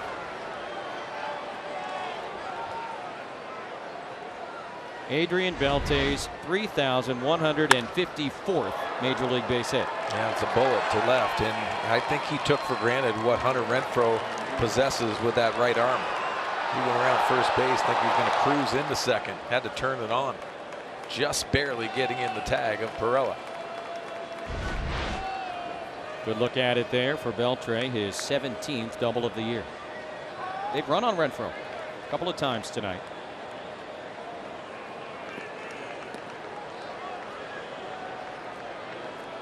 Catch your breath. Rougned Odor blooped a single to start the 5th inning his last time. He's 1 for 2. Also struck out. That one's going to go to the backstop off the glove of Mejia. And Beltre gingerly advances 90 feet.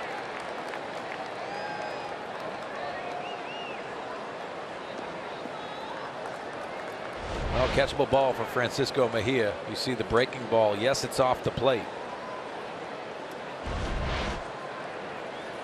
It goes as a pass ball.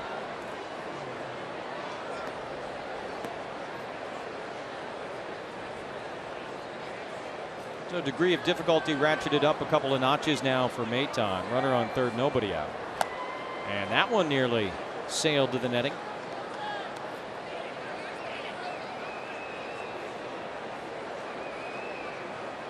You talk about all the extra relievers available and trying to see these young guys in different leverage situations. Texas came into tonight with 12 available men in their bullpen. The Padres with 13.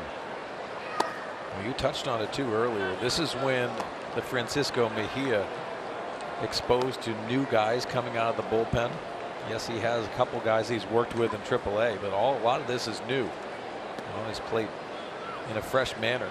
That can be tough at times. I'm sure there's only so much video, so many scouting reports, so many conversations you can have. Sometimes you just got to get back there and do it. Yeah, and you're executing a game plan. You're trying to call the right pitches, trying to mesh yourself with the pitcher and what he's trying to execute. That relationship is imperative to have success at the big league level, in my opinion.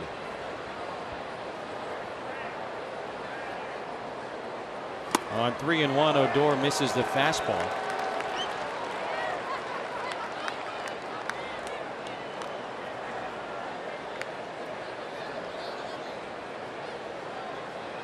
Beltre at third base. Even his body language kind of makes you smile. It's a lot of fun while he's playing the game. A lot of guys take that intensity for 3 hours. Maton strikes out Odor for the big first out here in the top of the seventh. A good finish for the fastball. Up behind Odor 3-0, and he comes back with 3 very quality strikes. Last year was almost exclusively fastball from Phil Maton. He's really worked on those breaking pitches here in 2018, but he went back to old number 1 there. 8th strikeout of the night for Padre pitching. And first pitch swinging. That one is high and deep and gone. Jurickson Profar, 2-run shot. And the Rangers have doubled their lead here in the 7th inning. 3rd hit of the game for Profar. 4-0 Texas.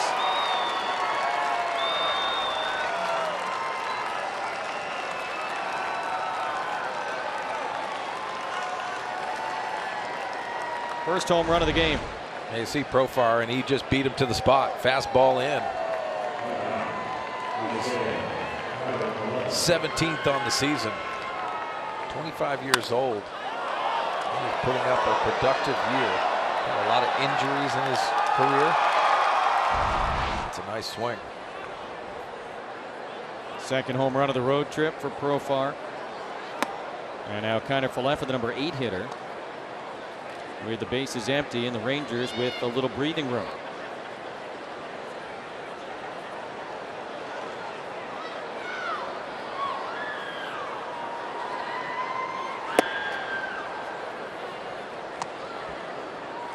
In Maton's last appearance, he did not record an out. A couple of hits and a walk.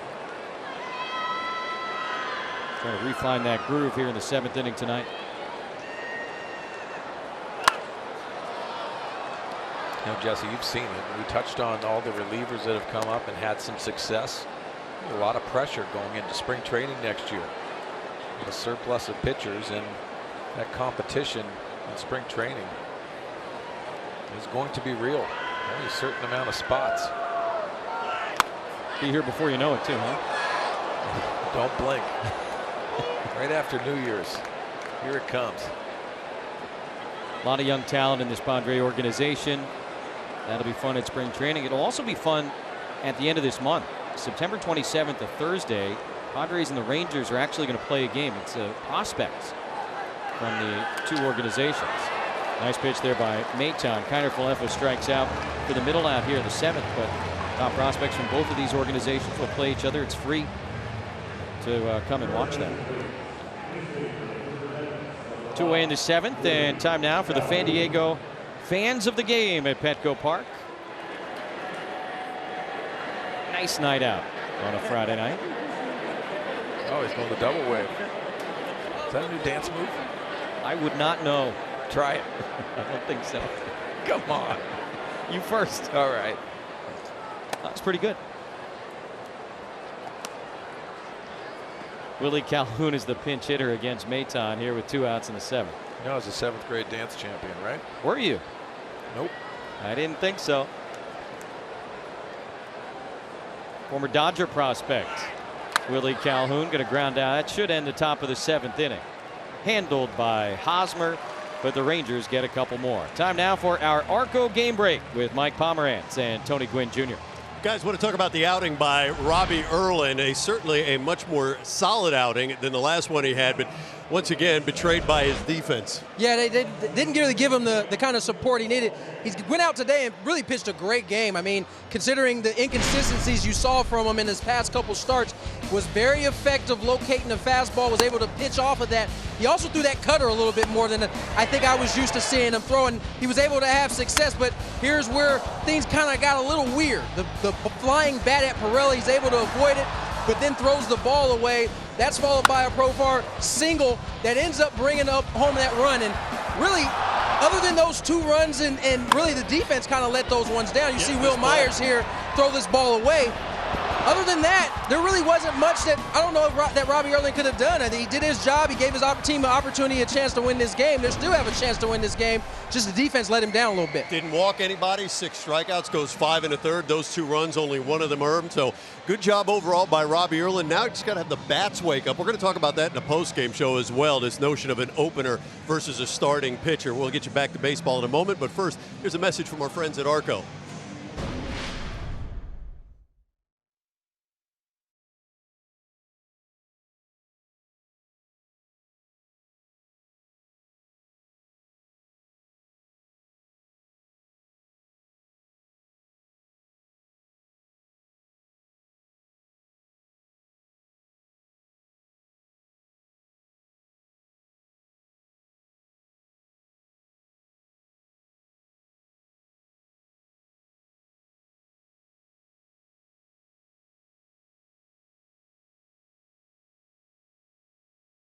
Run homer by Jurickson Profar in the top of the 7th inning against Phil Maton, and Profar has driven in 3 of the 4 runs in this game.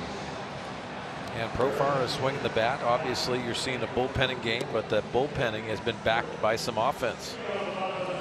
Now Jeffrey Springs, the left-hander, comes in as they go back to the bullpen, making his 13th major league appearance and a 1.99 ERA. Springs, by the way, the last 2 times he has pitched was used as an opener. They used Connor Sedzik as an opener tonight. Then Yoander Mendez went 5, and so now Springs is not opening, but rather holding. Well, you talked about the surplus in the September baseball with bullpens. And you can bullpenning, openers, whatever you want to call it. It's a lot easier to do it in the month of September. 7 left-handers in the Rangers bullpen. That's unbelievable. Martin Perez, Zach Curtis, Springs, Matt Moore, Alex Claudio, C.D. Pelham, who was up earlier. They can do some matchups if they want. Not a lot of head scratching needed for Jeff Bannister. Franmil, the big swing, 1-1.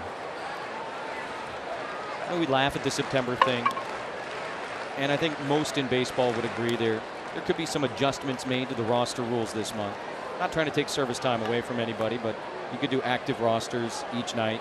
Each team could have only, X number of available relievers and bench players. Try and make it look a little bit more like the other 5 months of the season. Yeah, and I think that's a stumbling block. It has a lot to do with service time, and it's going to be hard to pass. But until we get that, there's not going to be many adjustments made in September. 2-2 now to Franmil, who has singled and flown out. Padres with only 3 hits tonight in 6 innings against Sadzik and Mendez.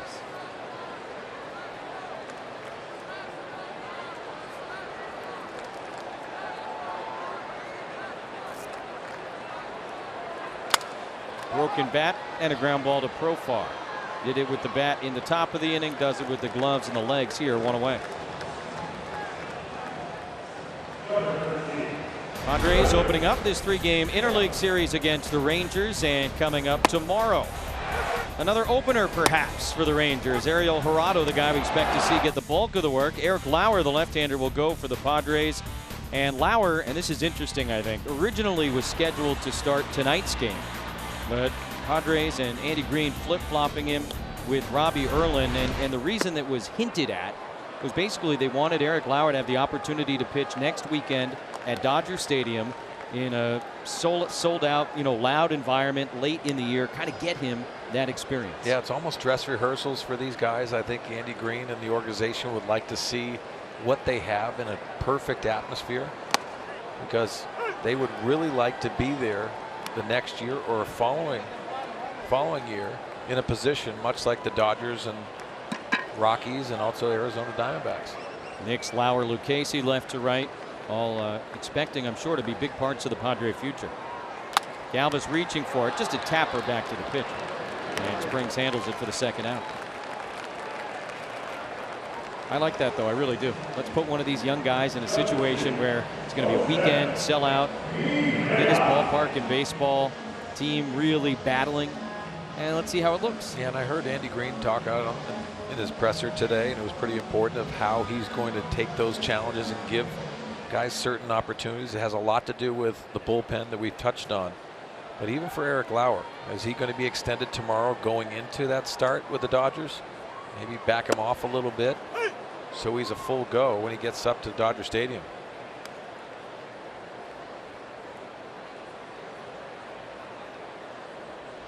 Padres hosting the Rangers and the Giants on this homestand. And you go to LA, go to San Francisco, and come home for the final 3 games of the year. Diamondbacks here that final weekend. Where does the time go? Padres and Giants will open up the 2019 season here at the end of March. Another comebacker, this time off of Springs' glove, but he's able to recover, make the play, and that's it of 1-2-3, bottom of the 7th inning. Rangers by 4.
St. Louis, Flaherty against Walker Buehler, and Buehler was electric. He gave this ball club exactly what they needed.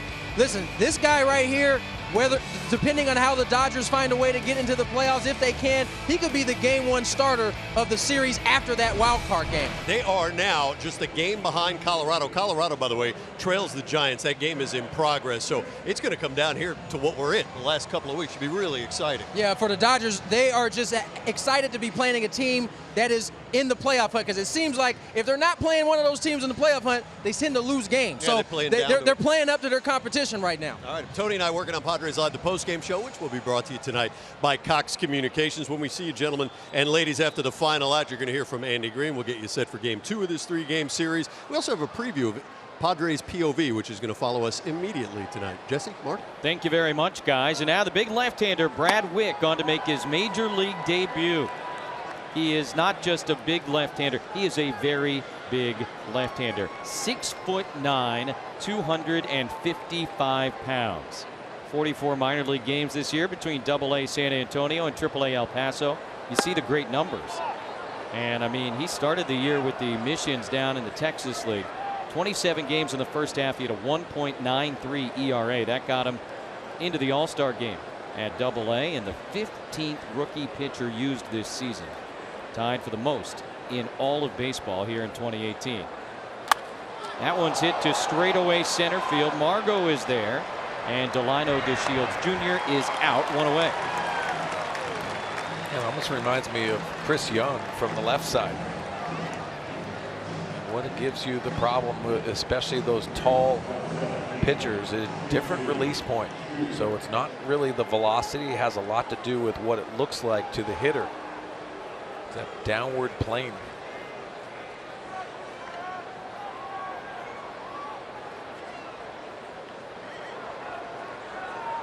So you got a 6'9" pitcher throwing to a supposedly 5'10" catcher right now in Francisco Mejia. It could be a funny looking mound visit if they need to get together at some point.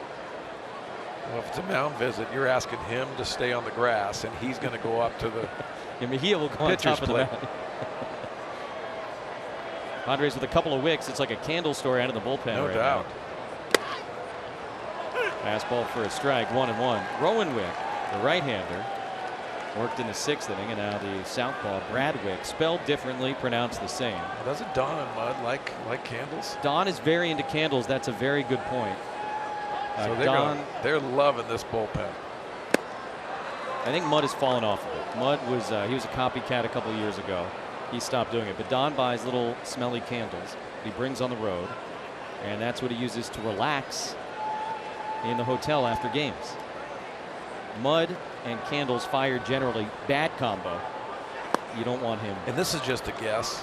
I'm saying that Mud needs the candles and Don probably doesn't.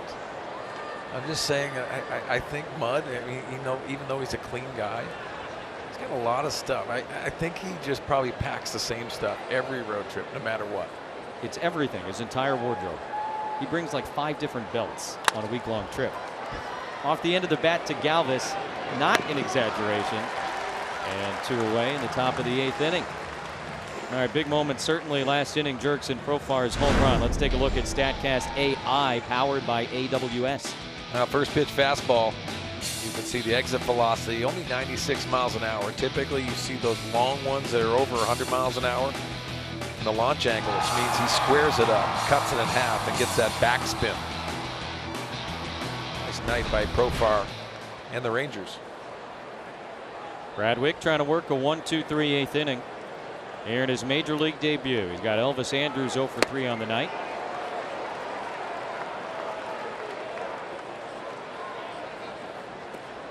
Andrus struck out against Robbie Erlin in the 1st inning, struck out against Rowan Wick in the 6th, and now Bradwick trying to do the same. Brad originally came over in a trade with the Mets. Remember Alex Torres? I do. Or the padded cap out on the mound, the left-hander. And Wick came over when the Padres traded Torres to the Mets at the end of spring training 3 years ago. Ahead of Andrews, 0-2. Orsillo's candle in the last trip, he informed me, was a Bahama Breeze. Oh, nice. Tried to lay off and did.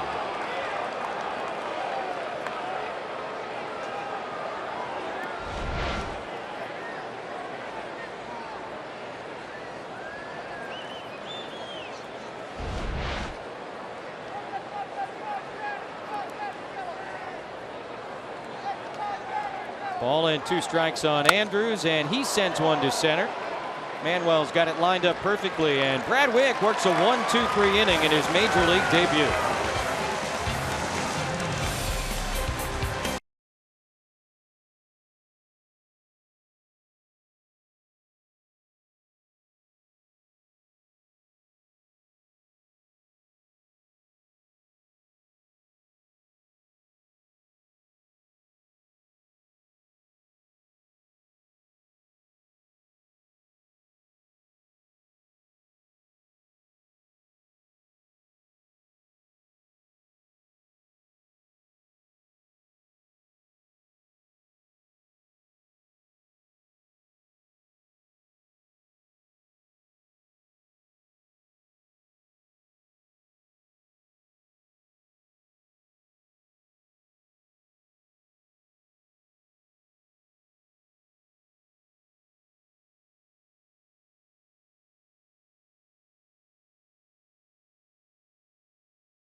Sports San Diego presents Padres Baseball, brought to you by Sequan Casino. Opening in 2019, Sequan's brand new 300-room resort and hotel.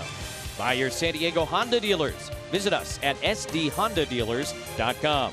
And by Jerome's Furniture, where Jerry's price is the lowest price every day.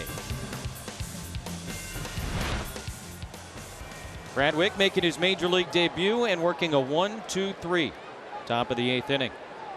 He got a lot of high fives on his way back to the dugout. Manuel Margot leading off here against Jeffrey Springs, who worked a 1-2-3 7th for the Rangers. I say high fives because he's 6'9", you see. Yeah, I'd jump up. It's a nice outing for the young left-hander. Very nice. Sandy Green's been trying to get him in for a few days now, but obviously with a major league debut, got to pick your spots, and down 4-0, 8th inning. Works as well as anything else. Congratulations to Brad Wick. Anytime you get that opportunity, you want to almost get him in there as soon as you can. Very difficult to do with all the arms in the bullpen.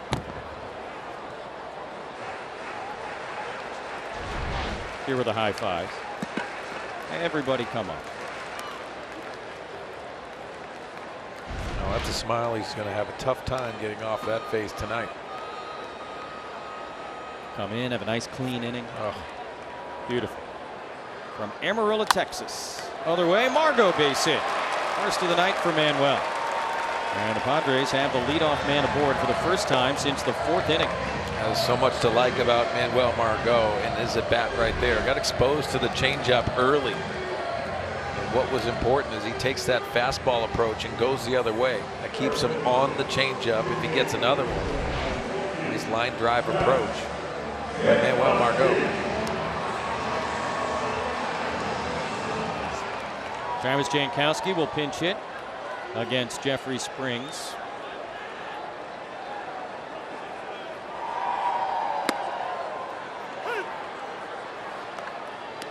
Jankowski clearly filling a role at this point for Andy Green. I think we use the term 4th outfielder somewhat loosely at times, but I mean truly a guy that's gonna, it seems like every night, come up to pinch hit or pinch run, come in as part of a double switch, come in to take over an outfield spot. He really will find his way into most games. You get the sense. Yeah, Jesse, you know what? I mean, for him, he's the best outfielder they have. I mean, going out and getting them, and that's not a slight on anybody else. It shows you how good Travis Jankowski is, but he's fit a role. I think in this scenario, left on left, you'd like to see him possibly even lay down a bunt in this situation. Bunt for a base hit and use that speed.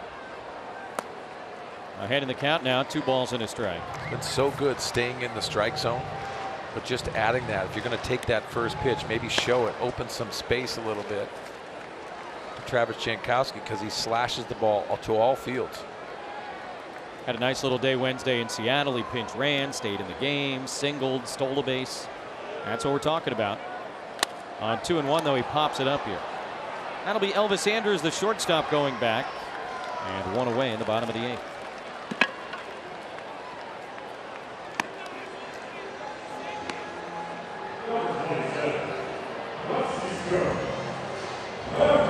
Springs, the 3rd pitcher used by the Rangers tonight. Sadzik, the opener, went 1. Yoander Mendez, the quote-unquote starter, went 5. And they were 5 shutout innings, 3 hits, 3 walks, 5 strikeouts. He did a nice job keeping the Padres off balance. Yeah, these left-handers, Mendez and also Springs, have gone with that changeup. Secondary stuff has been pretty good, and spotting the fastball at times with movement. Mejia again from the right side. Takes down and in. Each of the 2 home runs he hit in that first major league start came from the left side. His fellow catchers Austin Hedges and A.J. Ellis look on.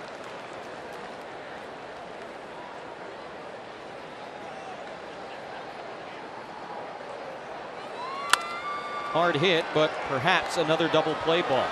It is. 4th of the night rolled by Ranger pitching. This one ends the 8th inning with Texas on top 4-0.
of the game. He didn't start, but he was the starter for the Rangers. Yoander Mendez came on in the second inning.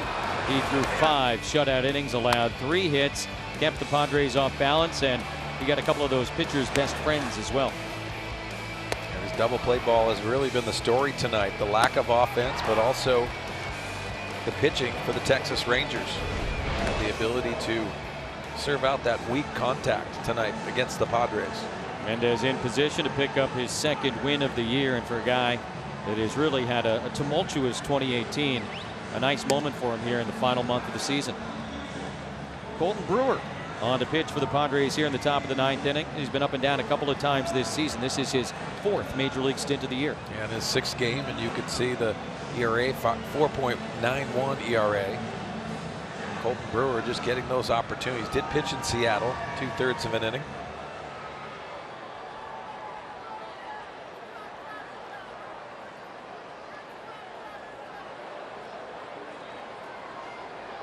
'25-year-old from Dallas, Texas, Colton Brewer, another big boy, 6'4", 230.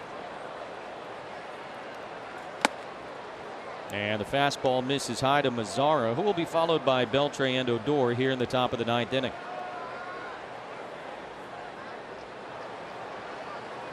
Called Yoander Mendez the star of the game, and I agree with that, but another guy we'd have to talk about, I think, tonight, assuming nothing too crazy happens here in the 9th, Jurickson Profar. He's been very good. Obviously a versatile infielder, plays 3rd, shortstop, 2nd, and playing 1st tonight.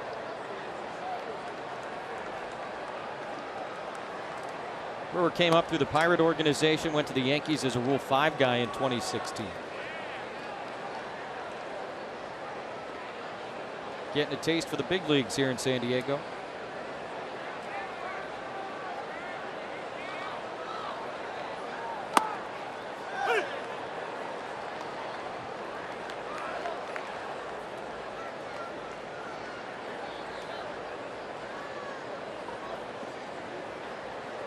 Padres coming off a very successful 5-3 road trip. Rangers struggling on what is now the 3rd stop of their road trip, but what do you know, Texas in front in the 9th inning here today. It's that old baseball cliche about momentum being as good as the next day's starting pitcher. It's so true. So many managers in the game of baseball say that consistency comes with your starting pitching. Talked about bullpenning and openers tonight. How is that going to change the philosophy? And if it changes it, it'll be something that a lot of organizations adapt to. Beltre led off in the 7th inning with a double. He'd come in to score on the 2-run homer by Profar. That moved it from 2-0 to 4-0.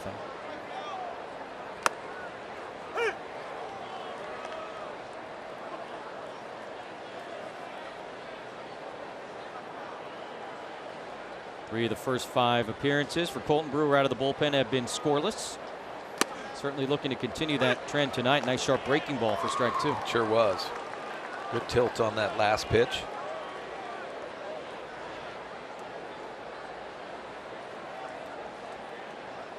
Beltre's double last time snapped in 0 for 15, and this one is hit to almost the exact same spot down the left field line.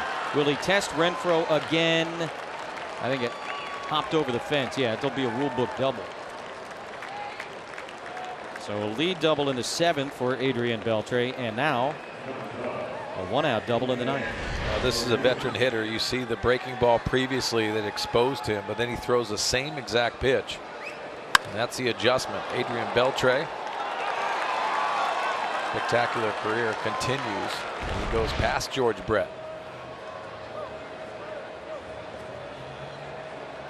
Significant 3,155 career hits now for Beltre, and I saw that they did take the baseball down in the Ranger dugout.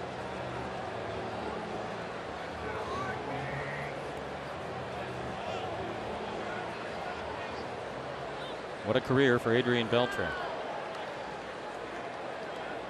And again, to put it in perspective, we said this earlier, Acuna, those guys coming up this season, same age Beltre was when he made his debut. If they're still playing at his age at this point in their careers, it'll be 2038, the year 2038.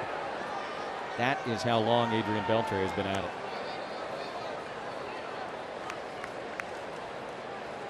Just think about how old you'll be, no matter how old you are now. in 2038. I just want to make it tomorrow. A lot of tomorrows for Adrian Beltre.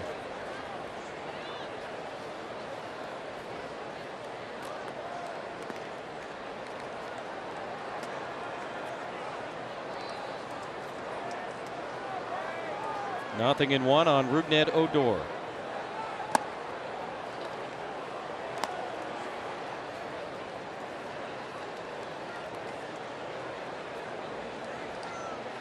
Rangers doing a nice job tonight at the plate. I mean, Erlin was solid certainly for the Padres, but Texas has been struggling offensively in a big way. Only one run in their last couple of games against the Angels. At one point, 16 straight innings without scoring. And that can get in your head, especially the year that the Texas Rangers have had. Had certain expectations coming into the season. Jeff Bannister wanted an uptick from last year.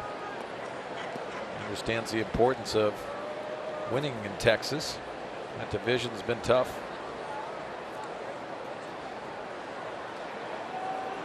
One-two, and he got him. Nice pitch down, and Odor goes chasing. Second out in the 9th inning. Time now for the Bill Howe play of the game. Jurickson, Profar. How about plays of the game? Big night for Profar. RBI single in the 2nd inning. Opened the scoring.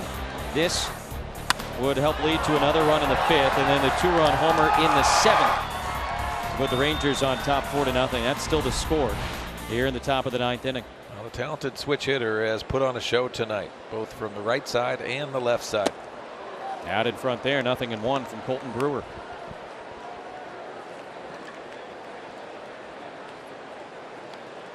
In the bottom of the 9th, Padres will have Myers, Renfroe, and Hosmer. If anybody reaches, Franmil Reyes going to get a chance.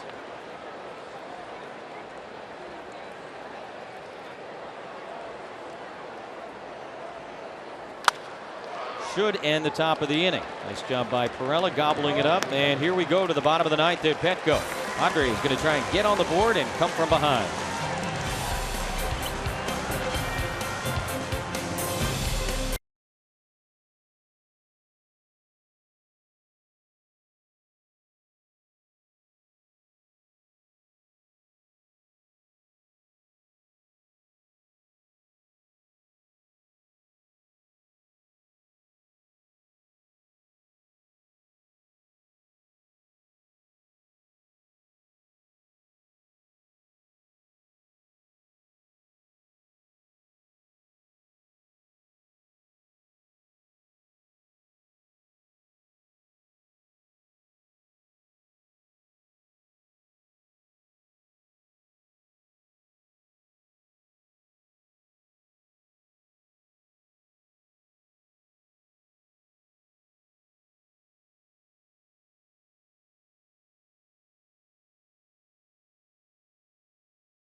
Nothing lead on the Padres. Will Myers going to lead it off here. And we are going to revisit our keys to the game, brought to you by your San Diego Honda dealers. I was looking for a big inning early because of the openers and the bullpenning. The Padre offense has been nil to this point. Hopefully they can get something in the 9th here. But young relievers continue the progression. Not a bad showing. The 4 strikeouts, 2 earned runs. We saw Brad Wick make his Major League debut. See what they can do here against Jose Leclerc. He's got a 16-inning scoreless streak going right now. Yeah, since August 1st, he has dominated. .025 batting average against. Since that time, he's also 10 for 10 in save opportunities. This is not a save opportunity. Very good changeup. Ronald Guzman comes in to play first base, so Jeff Bannister gets to flex his double switch muscle in the National League ballpark. Guzman will bat ninth if we go to the 10th. And Myers swings through a heavy fastball, 0-1. Myers' walk was in his middle plate appearance. He's also grounded into a double play and popped to first.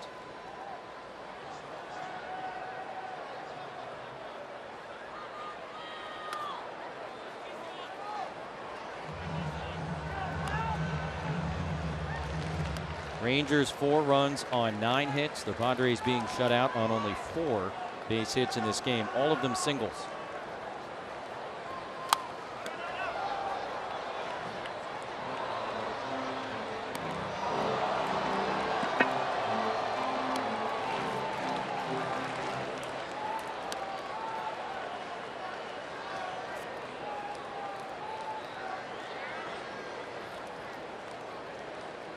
Big night for Jurickson Profar. He is a spectator the rest of the way, though, after the double switch, and now 2-2.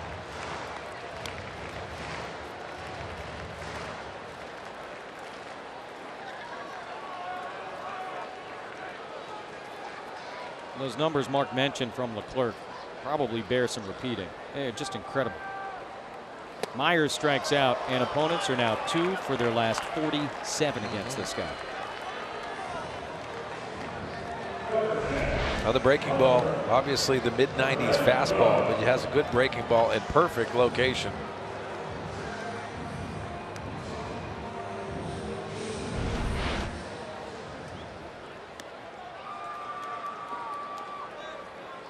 Padres with 2, 3, and 4 due up here in the 9th inning. Myers, Renfroe, and Hosmer. None of those guys have a hit tonight yet, though each has drawn a walk. Hunter did so his last time. That was against Mendez in the 6th.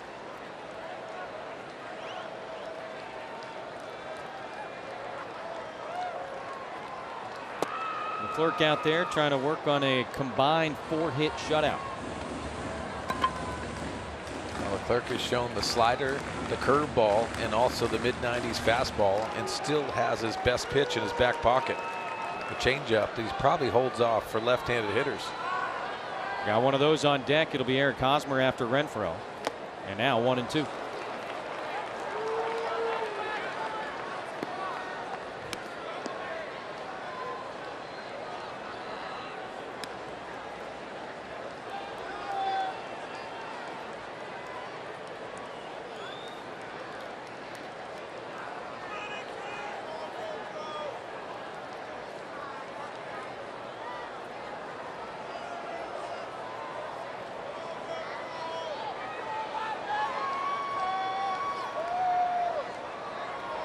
Long pause and a 1-2 that's fouled away.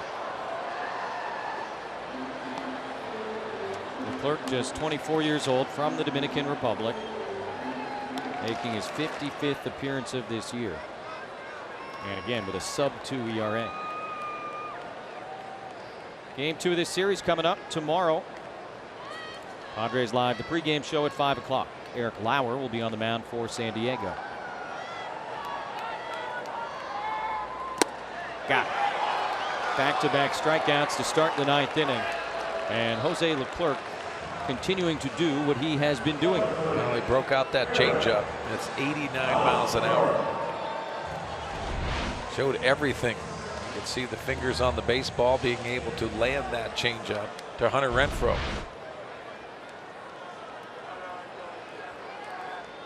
Padres were last shut out the first game of the road trip they just returned from. The good news is after that they went 5-2. Not done here yet, though. Trailing by 4 with 2 outs in the bottom of the 9th.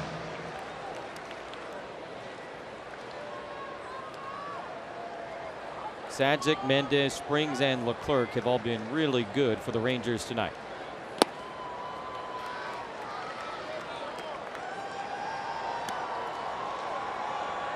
Seems like every time the Padres have had what even looks like it could be a rally, there's a ground ball right at somebody in a double play.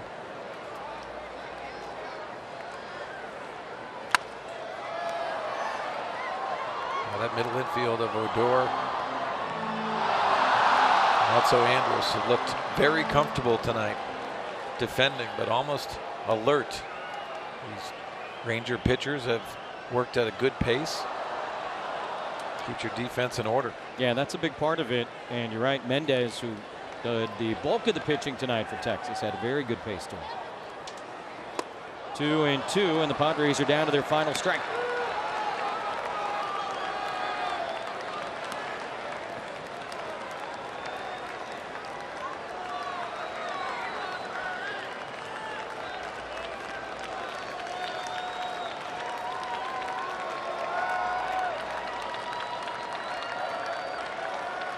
Leclerc delivers, and it'll go 3-2 on Eric Hosmer here in the bottom of the ninth.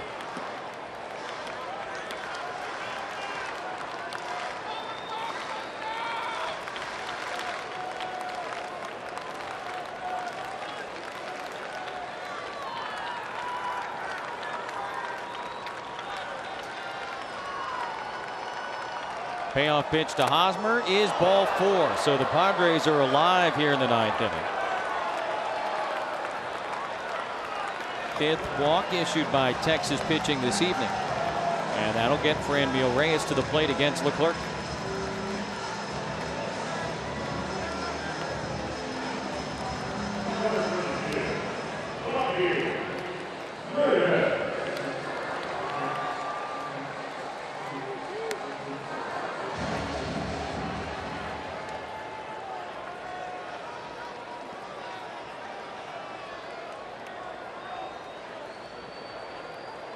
Reyes has one of the 4 Padre hits.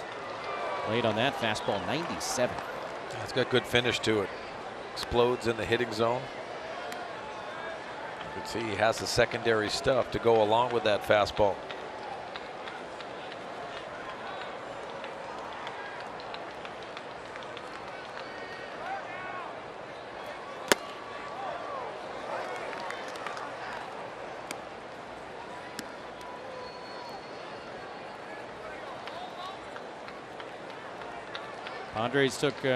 The Rangers took 2 out of 3 when these two teams met up in Arlington back in late June. Padres won the middle game of that series. And that is lined into center field for a base hit. Second of the night for Franmil. And now all of a sudden, with 2 outs of the ninth, the tying run is in the on-deck circle.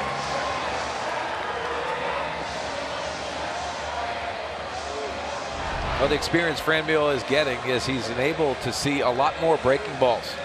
You could see him handling that off the end of the bat, but stays through the strike zone. Uses that lower half so well to keep the barrel through the baseball. Another line drive for the young right fielder. So 2-hit night for Reyes. And now Freddie Galvis has the opportunity to keep the line moving. Looking for his first hit of this night. Opponents now 3 for their last 49 against Jose Leclerc.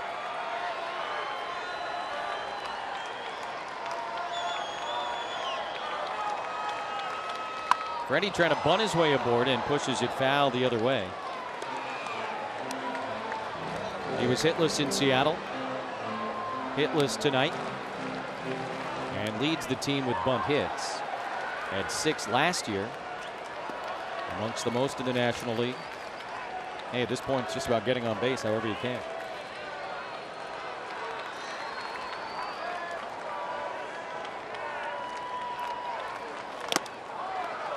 That, I don't believe, was a foul ball. Kiner Falefa reacted like it was, and now they will say foul ball. Obviously got a piece of the plate umpire, C.B. Buckner.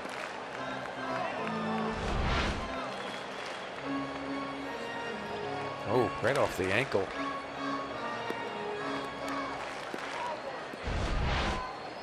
I don't think it was a foul ball, and Padres are going to lose some real estate on the base paths. They called it a foul, and look, Buckner's getting whacked.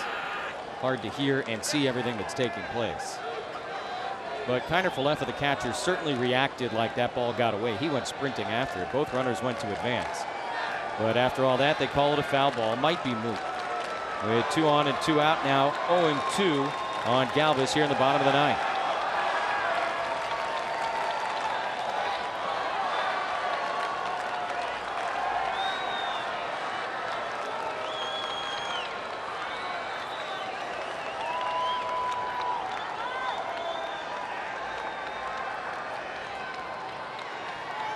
Now the 0-2 to Galvis, and he stays alive.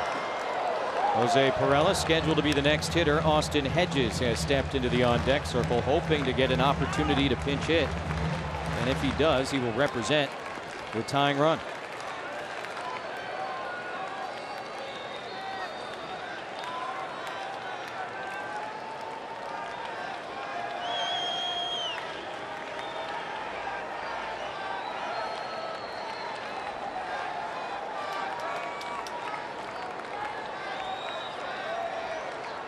Leclerc has not allowed a home run since July 25th.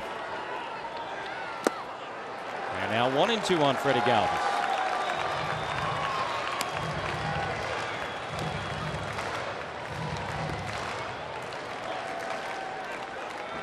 That home run, by the way, was a go-ahead 2-run shot to Chris Davis. He's hit a few. Galvis just trying to get on base.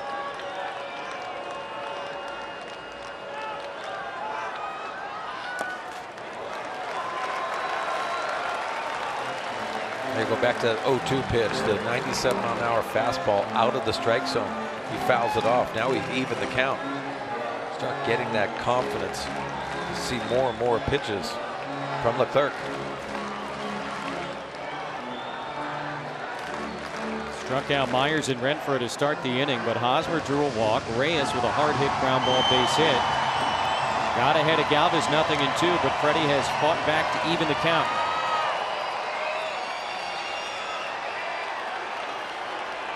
Fifth pitch of this inning.